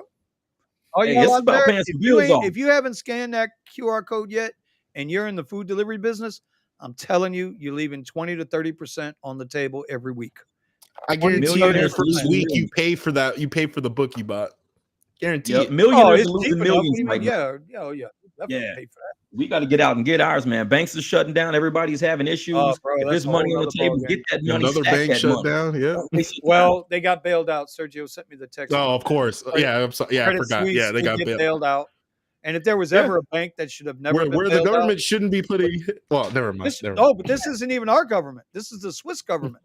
The Swiss government's going to bail them out, which is going to open the door for the central banks and the central bank digital currency that they're trying to drop. Think Klaus Schwab. Think Klaus Schwab, that Nazi son of a bitch. Think that WE. Anyway, now I don't want to get off that. Man, we it's can happening. talk about that. In Oh, after it's hours. happening. Yep. We could talk about that in after hours. Yeah, Vito agrees. Dealers are in all caps too. Yeah, that's what I find. I don't get a lot of medical rides, but I get a lot of dealership rides. You know, whether it's the Ed Morse Cadillac over here where I go, Sawgrass, or that Lucid place, bro. Them people know me. I wish they would just hire me out direct. I'd take all their rides. I would take every one of their rides. If you got a client picking up a car today, send me shoot me a text. Because I know what they're paying Lyft. Oh yeah. And they ain't gonna give you that much. And they ain't riding in no Cadillac. You know what I'm saying? Everybody gets in the Cadillac like, ooh, I wish I'd have saw this before I saw the Lucid. No, I'm just joking. I'm just joking. I think Vinny's new profile. Vinny new profile picture need to be that shot where he's sitting going like need to be Listen, I'm just gonna let you know my wife watches my YouTube channels. She watches my videos. Okay. But the thing is, it was unintentional. That's what was so funny. It was so unintentional. Oh, 100%, bro. 100%. That's making the funniest stuff. It's like it couldn't have been staged or anything. Yeah. It was perfect. It was perfect. I didn't even realize until I was, because I go through my rides and make sure on all my rides, because I told you I got a file here, and I keep that file in case if I think something might go wrong, or if I got a bad vibe from a customer or a rider. Yeah, I've got their video here, because remember that thing is only so big. It's a 512 gig micro SD card in there. So like every 3 days, it'll start to rewrite itself. So you got to download everything. So listen, it's a drag and drop into a folder, but it's not a big deal to do. But man. Oh, absolutely. So I'm going through rides and I'm like, oh, that happened. Damn. Hey, Juan got a question. He said he hasn't been getting any Quest promotion since the last one he had in January. What market are you in, Juan? It's like, and he's been riding 4.5 years, but he's not getting any Quest promotion. It's probably going to depend on your market. Yeah. Looking Kara says, hello, Mrs. Cuz. If she sees it in the chat, I don't know, bro. This is a 2-hour video. 2.5 hours already. How do we do this every week? Dude. Hey, it flow. And you know what? It's storming outside right now, like really storming. My laptop hasn't glitched. Nope. Even like I said. Even Bruh, IT, man. I can hear the rain smacking the door and everything. This thing has not glitched yet. Hey, if you ain't got the Unbroken Driver, if you're not subscribed to the Unbroken Driver, you will have a technical issue and wish you had already. You could just email them real quick. Hey, man, this is the issue I'm having. He's sharp with it. Juan says he's doing Ubereats Comfort Electric in LA. Are you renting the Tesla or do you own your own electric car? Ooh, Juan, you need to subscribe Unbroken Driver because he puts surge maps on every morning. He puts surge maps and in the evening, bro. He's popping out there in LA. He owns his own Model Y. I don't. Black one? Yep. Huh? Did you get it black? It's a Vito Black Monday says, I month. must confess, the Iago has tricked me a couple of times, but because I average about 17 to 20 rides a day, I can cancel a ride or two, and my cancellation rate Right. sits around 1%. My Well, acceptance rate is about 50%. Okay. See, I used to be that's 1%. a little bit of a problem for me, Vito, only because I tend to be really selective with my rides, and I will sit a little longer in between rides just because I'm hoping that I can get something on my Lyft, so I can get a Lux or a Lux Black. And I mean, but obviously those don't come in that often or as regular. There's a lot of people with higher end cars, and unfortunately, you've got people that are in the black tier on Uber, you know, that I mean, obviously I was going to do the same thing, but they're on Uber and they're not getting rides on Uber, so they're you know, feeding off all the black rides and everything on Lyft. Yeah. But I have less rides, so on Uber I'm more selective, but I need something to buffer in between me accidentally selecting rides, and also something that makes it easy to read through the rides that don't go along with the filter I have in my head, which is I want to make it a $30 an hour rate, and I prefer to make $10 plus on the ride. Now, I don't mind doing short rides, especially if they're going to be tipping me, you know, a few dollars here and there, pushing up my hourly rate. But I tend to try to only go for rides that are $10 plus and that are going to take me like 10 to 15, 20 minutes, you know, something like that. I just got a text message. I think Ron might be a little jealous right now because Thomas is praising his queen over there. But he just sent a text in the group. I wanted to put it up here. If y'all can see it. It's titled The Power of Premiere. If you guys can see that, $40.40. I don't know if it'll focus. It went 3.6 miles, 13 and a half minutes, $40.49. And the upfront fare originally was $37.05. That's what I'm talking about. Yeah, Juan, mine is a black Model Y 2022 Performance. So I mean, my email is the same as my channel name, which I think you can see it. Well, Unbroken Driver. So if you have any questions or whatever, I'll answer them. That doesn't matter. Yeah. All right. And sometimes if it's a question that other people can benefit from, I'll turn it into a video. All right. So Future Mill says, where's the best place to rent a vehicle? Would you all suggest hire a car? I am starting this weekend. Thanks, guys. I have an answer. Go ahead. Go for it. Okay. Well, there are people out there, if you could find them and try Craigslist. And Craigslist has become a lot more reputable now because people have to pay for their ads. It's not like before where any Joe Schmo could just throw up an ad. So you can take advantage of places like Craigslist and other places and look for people that rent out their cars from their own private fleet. I know for a fact that there's a driver in the Los Angeles area. His name is Kushnad. He started renting out Priuses, and he's got like 8+ Priuses. He probably has more now. But if you can find a private individual that has vehicles on their commercial insurance and everything like that, that's going to be a better bet for you, less expensive, and you still get all the safeties and coverage without a bunch of the headache. Now, if you're trying to go through a more traditional means with one of these bigger companies, understand you're going to be wasting a lot more money. Yep. You know, it's worth the research to find a private renter. Exactly. Okay, let me finish this off. Thank you. You and your work will not go in vain. Leave no dollar behind. All right. Juan says he's thinking about calling support. I would. I've got a friend, my buddy fireman Mike, when he's not getting, he used to get like just a boatload of Premier scheduled rides, right? Premier reservation or whatever they call in their pre-scheduled rides. And when he's not getting them, when they stop coming, he calls support.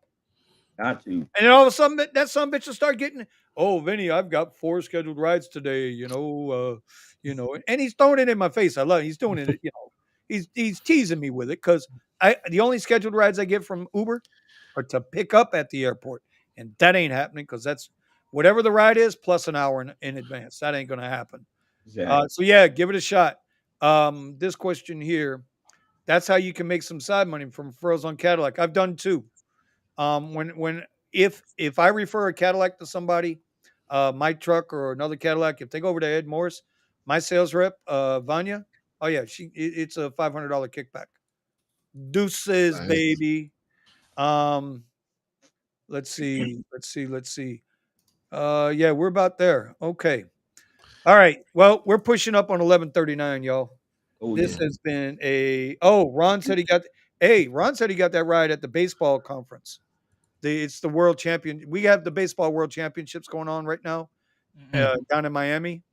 Baseball All World, the different countries are paying each other. It's a the big, baseball classic, World Baseball Classic. yeah. It's a lot of teams going on down there. And to be honest with I can you, answer. out of all the venues we got here, they actually have an Uber lot that's legitimate that people can walk right out of the stadium into it. See, But that's how they have to do it. so Arizona has a cool spot where they have a rideshare lot in Scottsdale. I don't know if they just had it was it just for the event or they always have that? They always have it. Yep. It's always- insane. Like it doesn't even show up on the map, but you roll through there and people are like, hey, can I get a ride? They know it's a lot. Yeah, it's like, I mean, Arizona is laid out so nice. I'm gonna go back there and just make money. I'm telling you, man. Here you just gotta work smart. That's it. Because the money is out there. You just gotta go to the right areas. That's it. Just go to the right areas. And a lot like how you did in Scottsdale. You're like how you did in Scottsdale. You cruise through there, and everybody's just like, you know what? They know you're Uber driver or Lyft driver, so they're like just throwing you money. Hey man, $100, take 4 of us. You know, it's only like 5 miles down the road. It's crazy like that. You like real? Let's go in. Jeff, you got to try this. You got to try this one. What's that? Klaus says, remember I told you, Klaus is Google boy. He knows that goddamn driver contract in and out. Okay. When the request comes in, if you let it time out, it will not affect your cancellation rate or acceptance rate. Per terms of service, this right drivers have as independent contractor. So Klaus is saying don't touch shit. Now with Lyft, you let 2 go by, they're going to shut you off, then you turn the app back on. Yeah. Right? I'll be just doing stuff on my screen, like trying to get over the Lyft or trying to hit X or trying to move something over, and it's like, bloop, you just accepted a ride. I didn't even see the ride pop up. It's quick. Yeah. As soon as your finger lays flat on the screen, the ride pops up and you just accepted it. He's like, you just accepted it. Like, no, I didn't. Like, there's no. I'm like, why don't you make it a swipe or something like that? Well, because you know that if you made it like that, then people wouldn't be accepting rides they don't want to take. And you know there's going to be the people that are guilty for, and they'll be like, oh man, I accept this. I guess I'll just take it. You know. I'm gonna show you a ride that King James had come to his app. This is his ride that he had. Hold on, let me see if I can make you big guy there. Hold on, Jeff. I'm gonna make you the big guy. There you go. All right, let me see if y'all can see it. Dang it, it's not gonna show right. Yeah, it's picking up the glare from the computer. Yeah. Hold on, I'm gonna tell you what it is. It's for $6,970. Huh? Yeah, the ride he was 17 minutes away from it. He was gonna pick it up on Admission Viejo. $6,970, and it was to El Pila Road, McCuyen. That was 8,743 miles away. The hell? That was a request he got on his phone. Did he accept it? No, hell no. I would have accepted that. Listen, bro, I would have accepted it, got there, and I'd have loved to have seen the cancellation fee. 8,743 miles away. $6,970 is what it was going. Yeah, but what country was it going to? I don't know. It says Macacawan or something like that. It could have been down in Mexico. That's the only place a car can go. It's like down in Mexico. 6,000 miles. Oh no, bro. I've had requests come through. Fort Lauderdale Beach, from Fort Lauderdale Beach to Italy. Yeah. No like, shit. You got to rent a boat for people. Yeah. And I'm like, I remember I picked the guy up. I picked him up at the Ritz-Carlton in Fort Lauderdale Beach. And I started the trip and I said, because there's a restaurant here that has the same name as a restaurant in Italy. And so he accidentally hit the one in Italy. And Uber let the damn ride request go through. Wow. You know, they're a tech company. They ain't exactly techie. You know what I mean? I've gotten rides to Canada. And I asked the guy, I said, bro, I said, sir, you know this is going to Italy, right? He's like, huh? I told him, yeah. I said, you want to go to Italy? No! They charge his car. how are you not paying attention to how much you're paying and the map that shows where it's going? Okay, let me reiterate this. I picked him at the Ritz Carlton on Fort Lauderdale Beach. Okay, the Ritz Carlton. Okay, we ain't talking about Motel 6 now. Yeah. We're talking about the Ritz Carlton. Money. Yeah, bro. Like all 3 Ritz Carltons down here, none of them Mm. cheap. You ain't Yeah. sleeping in. You and me can afford the closet for a night, Steven. But we won't be in that closet together. I'm just telling you right now. That you and Eddie can share a closet, and then y'all can, No, I'm good. y'all I'm can good. work on them anal babies for men. You know what I'm saying? It sounds like your boy needs a little cleaning out anyway. You know, he's got to get it out of it some kind of way. Hey, if Go you're ahead, Omar, offering I all hear that with Eddie, you know, that's your business. I don't want. Let's see what Juan says. I don't have the select option on my Model Y, but I do on my 2014. Interesting. Okay, so I started driving a while ago, but I didn't complete what I needed to in order to get select. And for people that are wondering, there's certain markets, I don't know if it's just California, that still have Uber Select available, but it's only for those that were grandfathered in. Mm-hmm. Okay, so I didn't get it, and I didn't get it grandfathered in, and this is something I was complaining about back when I went to Arizona. So it seems okay, you were grandfathered in on your previous vehicle. Maybe they're only allowing the vehicles that had it, and so it's not just something that's attached to your account. So think of it like the self-driving on your car. It's not it's connected to the car, it's not connected to your account. So if you sell your car, you lose the self-driving. It goes to whoever gets it next, or if you give it to a dealership, they just take it off. Damn. So you getting another vehicle, even though the vehicle technically should qualify for Select, I think they're just getting rid of Select on new vehicles. It's not connected to your account. It's connected to the car that qualified at the time. That's what it seems like from what you're explaining. Makes sense. Yep. Yeah. All right. Ernest is north of me. He's up in West Palm, Jupiter area. He said he got a 45-minute pickup from West Palm to Fort Lauderdale to Davie for $8. Ernest, like $8, or is that a misprint? I'm And telling you you, missing a where's number? the zero at? You ain't lying. West Palm to Fort Lauderdale is 44 miles. From airport to airport is 44 miles. Jeez. Now he's talking about 8 going to miles. Davie. And we don't know if he's going to East Davie or West Davie, because he's going to West Davie, it's another 10, 12 miles added on top of that. And they really sent that out to somebody. No, I've been getting these crazy rides that are over an hour, and they're talking about like $15 or something like that. I'm like, are you kidding me? Yeah. Wait, who's taking this? Yeah, like I'm like, somebody accepts stuff like this. Like, really? Like, I need that for my last part of my quest. That quest ain't worth 40, 50 miles. I got a $15 quest right now going. I need a third ride for it.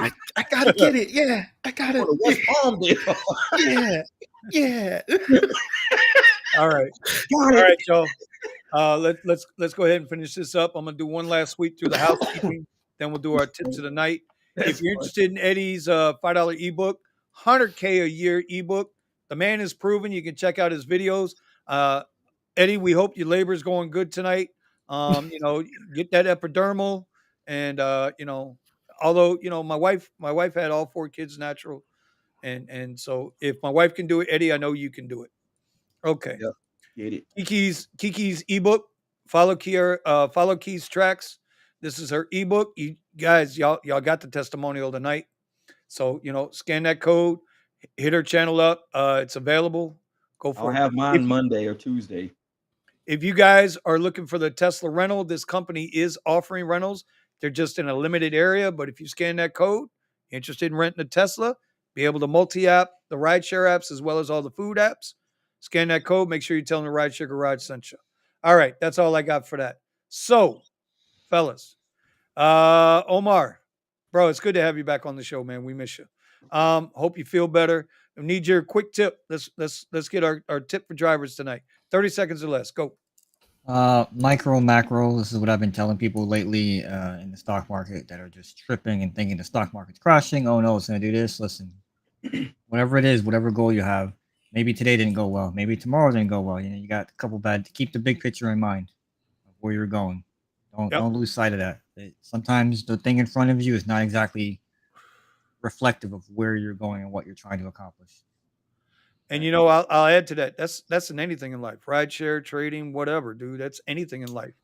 Don't be so short-sighted that you miss the big picture. At the end of the day, bro, it's the journey. It's the journey. Because once you get there, then what the hell you gonna do? You got to start another one. All right, Steven, what you got, bro? What you got? Have a dash cam. Oh man, you know what? I'm gonna go grab one now. Put a link in the description. Go for it, bro. I had thrown one up earlier, but yeah, look, I don't care how much money you think you're saving by not having a dash cam. Even if you get involved in an accident and it's your fault or it's not your fault, whatever. People rolling around your car. Having a dash cam is something that will save you a lot of hassle and will clearly explain, what happened around you when some kind of incident comes up. It's just worth having. It's worth protecting your car. It's worth protecting you. Because it could be something with the person in the back seat of your car. They might not say anything to you. Obviously, they're not going to say anything to you right then and there. But then all of a sudden, they do something crazy or make some false accusation. Or like I said, in my case, I was involved in an accident, but my camera showed way more than I thought it did for the camera that's the part that's pointing back. So that's my tip. That's the thing about that Vantrue, man. That Vantrue dash cam, looking inside the vehicle, right? During the day, it's crystal clear. It's perfect, right? But even at night, you can see all the way through your back glass and behind you. Not only on the side of you, obviously there's a field of view there, but I mean, you just see it all. Mm-hmm. It's crazy good how good that is. So we wanted to throw that up there to you and let you go. Look at driving in style. Eddie can throw up Eddie can throw up his personal link. He can throw up his link. Yeah. Now listen, I'm just gonna warn you guys. That's my link. He threw my link. This is a verified link. Because if he throws up a link, it might be to anal baby. Yeah. And I don't want nobody getting clickbaited around here tonight. Okay, I don't want no clickbait tonight. Open up anyway. All right, Steve. I'm sorry, Jeff. What do you got tonight, brother? Hey, I just want to. Most of you guys out there, I know we've always been hammering on dollars per hour, dollars per mile. Do not undercut the power of short trips. Make sure you're not, skipping over a trip. Oh man, that's only 2 miles. Oh, that's only 4 miles. Look at how many dollars you're getting per mile and look at that minutes real quick. Because when you start doing these $9 trips for like 1 mile, $9 for 2 miles, I mean, that's $4.50 a mile. If I run a 400-mile tank, that's over $1,700 on one tank of fuel I'm running off $9 trips. And it might take me 2 or 3 days to do it, but you can make $1,700 in 2 days just doing $9 trips. And you'll be like, all I did for the last 2 days was like $9 trips, and I made $1,700. Dollars per miles matter, and look at those minutes. Make sure you're paying attention to them short trips. And you can't sleep on the potential of a good tip on those rides. Like sometimes they'll tip you way above what you thought you possibly get on those rides. Yeah. Oh yeah. It's amazing how many times I have given a trip that's like 10 or 12 bucks, goes like 2-3 miles. And before the night is over, $5 tip, $5 tip, $5 tip, $5 tip. Yep.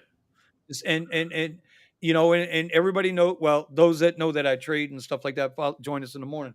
I keep a board behind me. You can always look at that board and see, okay, where's Vinny at for 2 days? Where's Vinny at for 3 days? I fill that out. I change that number every night before I go to bed. But then in the morning, it's going to be $10, $20 more. Yeah. Because then the $5 tips come through. And so, it adds up. I was going to say, a lot of the time, it's funny. The people, they know, they're like, I know it's a short trip, so thanks for picking me up constantly. Thanks for picking me up. Thanks for picking me up. And they show that thanks. They hit you, like you said, they hit you with the $5. The trip was less than $5. Right. And keep in mind, they told us with upfront pricing that they're going to pay more on the short trips. Right. And pay less, rate rebalancing on the longer trips. Yep. Now, I'm not saying don't take the longer trips if it don't make sense. It makes sense you take the damn trip, because that's a quick hitter. Yep. You can get $60, $70, $80 in an hour.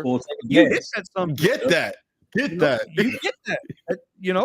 But like the instance today, I was out less than 3 hours, you know, 110, $120, and I don't think I burned 2 gallons of gas. That's how you do it. I went nowhere. Yep. And see, just like You know, Thomas is I saying, was within like a 5 square mile radius. Yeah. I mean, how do you beat and that? like what Thomas is saying, what I always say is look at how many miles per how many miles to empty your tank holds, and say this is how much money I want to make with this tank of fuel. And if you put that in your head, you can say, okay, if I get $2 a mile on a 400-mile tank, I can make $800 off that $50 I just put in my gas tank.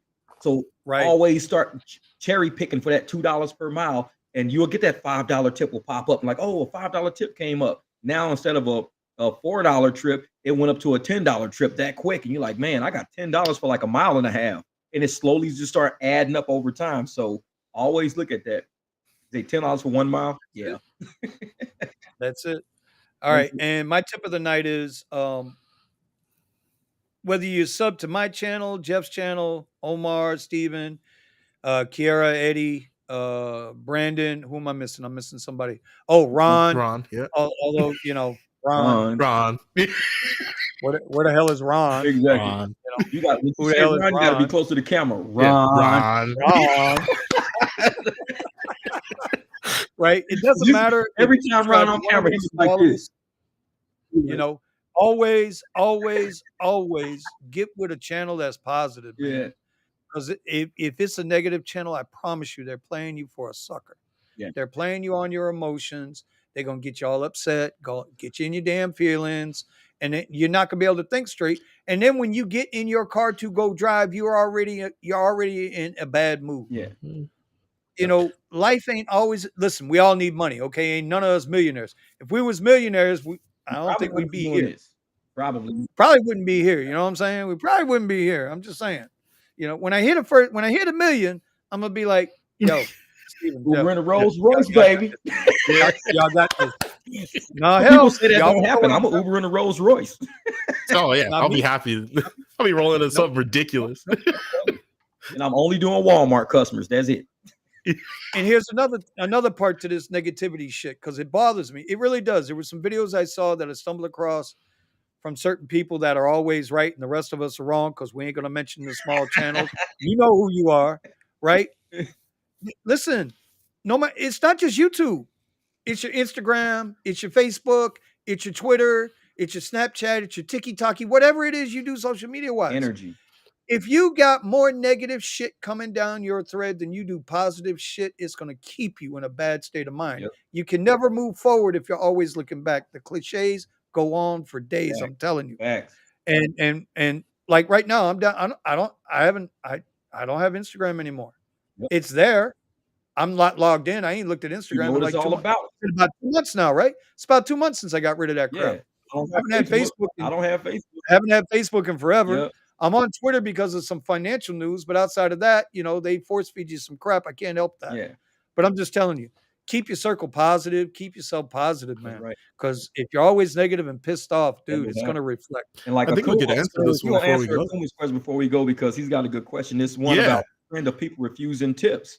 Mm-hmm. And I say this, when it comes to like rideshare is one thing. With rideshare, we do a service first and then they tip us based on the service of it in rideshare. That's kind of how it works in rideshare. In delivery, it's different because we know that our service is just us going to drop off food. But if you know that people are just not going to tip you at the end of it and all you're getting is $3 to go 7 miles, you're not taking that order. That's a long drive for $3. In rideshare, I can determine whether or not I want that ride based on how much I see up front. So I won't take that ride. So in food service, we do the same thing. If the money's not there up front, we just won't deal with it. That's just how it is. I have a good way to put it. Tell me how many of the servers that you've had at restaurants, hotels, and whatnot, how many of them do you think would do their job if they weren't getting a tip? Exactly. It makes absolutely no sense. They literally choose their pay based off of the fact that they expect them to get tips instead of paying them a good wage first and then let them earn whatever tips that they get. It's got so bad that the government steps in and takes taxes off of this gift that somebody's giving, this money that's already had its taxes taken out. Exactly. Taxing dollars on dollars. I don't know how many people know this. People that work in the restaurant industry, they're not held. They don't get paid a minimum wage like we would get paid a W-2 minimum wage. Mhm. Their shift pay, which is usually $2 to $3 an hour, Yeah. they depend on tips. Now, and that brings up another point. I was having this conversation with somebody just yesterday. I think it was yesterday or Monday. People don't realize driving these gig apps, whether it's rideshare or food delivery, it's a luxury. Yeah. This is not as much as they want to make it out to be. everyday. Yeah. It's a public service. Yeah. No, it ain't. Catching a fucking bus is a public That's service. a public service. Catching a tri-rail is a public service. Yep. Catching an Uber or a taxi, and I'm gonna say taxi too. Catching an Uber or a taxi is a goddamn luxury. Yep. Because they don't have to take these you. People out there need to treat it like that. Yep. They need to treat it like it's you don't have to come get them. No. You don't have to deliver the food. Yeah, that's it. If somebody says, "Hey, man, I'm just trying to order McDonald's. I don't have to tip." Well, you can cook you a hamburger at home. You got a stove, a skillet, a spatula. What the fuck is your problem? Flip that motherfucking meat over, and you ain't got to worry about tipping nobody. I went into what was it over the weekend? Man, I was hungry, and I stopped. I think it was Saturday because I was in between shifts on Saturday. So I went to my second favorite place, which is quickly becoming my first favorite place. Wawa? Charlie's Cheesesteaks. Charlie's Cheesesteaks, bro. Let me tell you, more sandwich, less money than Wawa.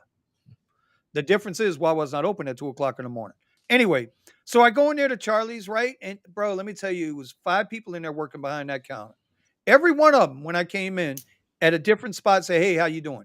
They actually said hello instead of just looking at me like I'm bothering them. Bro, they asked me, "How you want your chicken? Is this you want too much sauce on it?" Yeah, all of that. So when I went to pay for the food, because I had gotten a $20 cash tip, so it was Saturday. I got a $20 cash tip. My meal, which was a pretty big meal, came out to like $14, right? With the gourmet fries and all of that shit. Anyway, so I handed her a $20 bill. She gave me my change back, and I'm looking for a tip jar. Ain't no tip jar. So I looked at the girl. I said, "Well, hey, y'all don't take tips?" She says, "Well, they don't really want us." And before she even got it out of her mouth, I had already folded it up. Yeah. And whoop. I said, "You do what you got to do with that." Then I forgot to get my change. And I Exactly. my food and I tipped. That's it. That's energy, man. Even if they tell you you don't have to tip, man, reach in your pocket. And this, now I'm gonna tell you, this is my pet peeve. This pisses me off. Believe it or not, y'all ain't gonna like this, but this pisses me off. Pisses me off already. When some people can barely afford the ride. Remember, this is a luxury. They're paying damn good money to have you in that car, even if we ain't seeing it. Right. Do you know they're paying it to the app? Right? I look at how much they There are pay. some people, right? Some people can't give more than $1 tip. Yeah. And how many times have I heard, "Oh man, they only tipped me $1."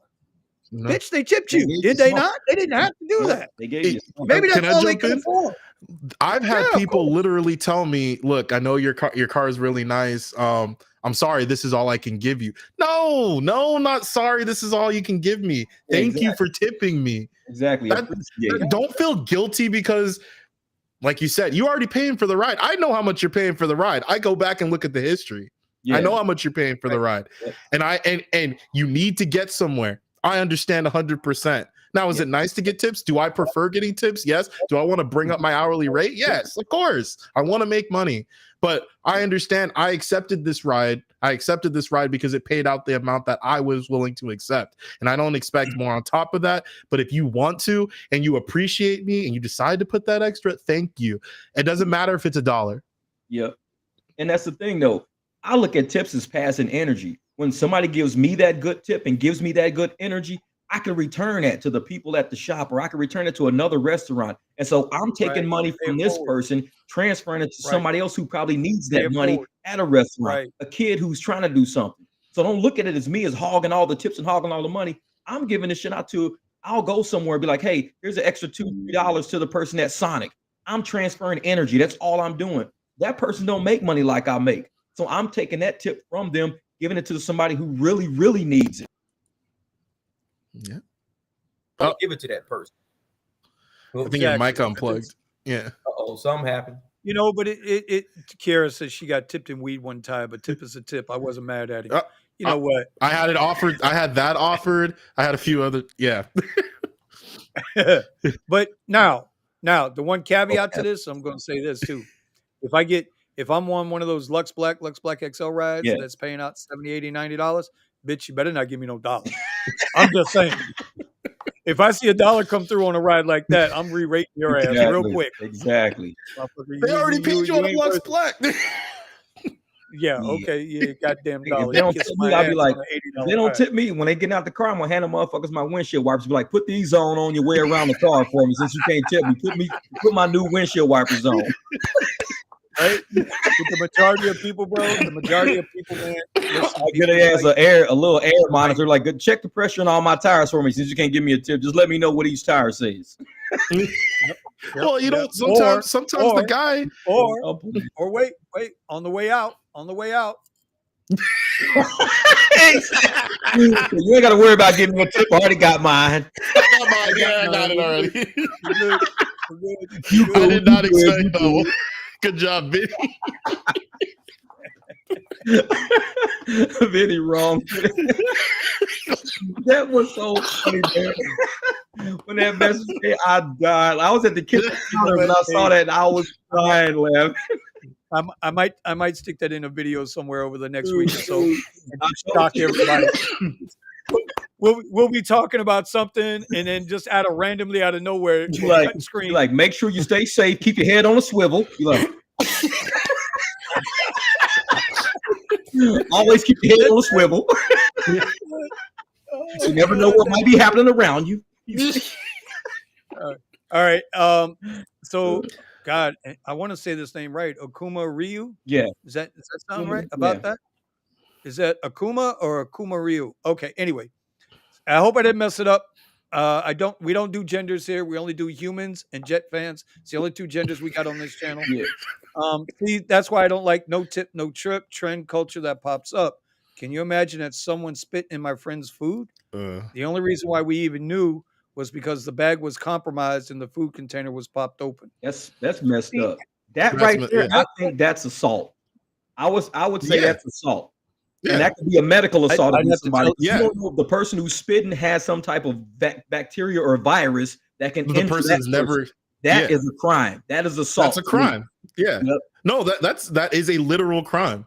Oh, I know it, man. Yeah, in the food industry, if you do something to contaminate somebody's food, that is a crime. Oh, yeah, because you could be essentially poisoning somebody. Because what if you're immunocompromised and this person got the flu, spit in this person's food? Now you just harmed an immunocompromised person where they're in the hospital for the next 4 days. All because you thought it was funny to spit in somebody's food. You should be tried like a criminal. Don't take the trip. Exactly. Just don't take it. Don't take it.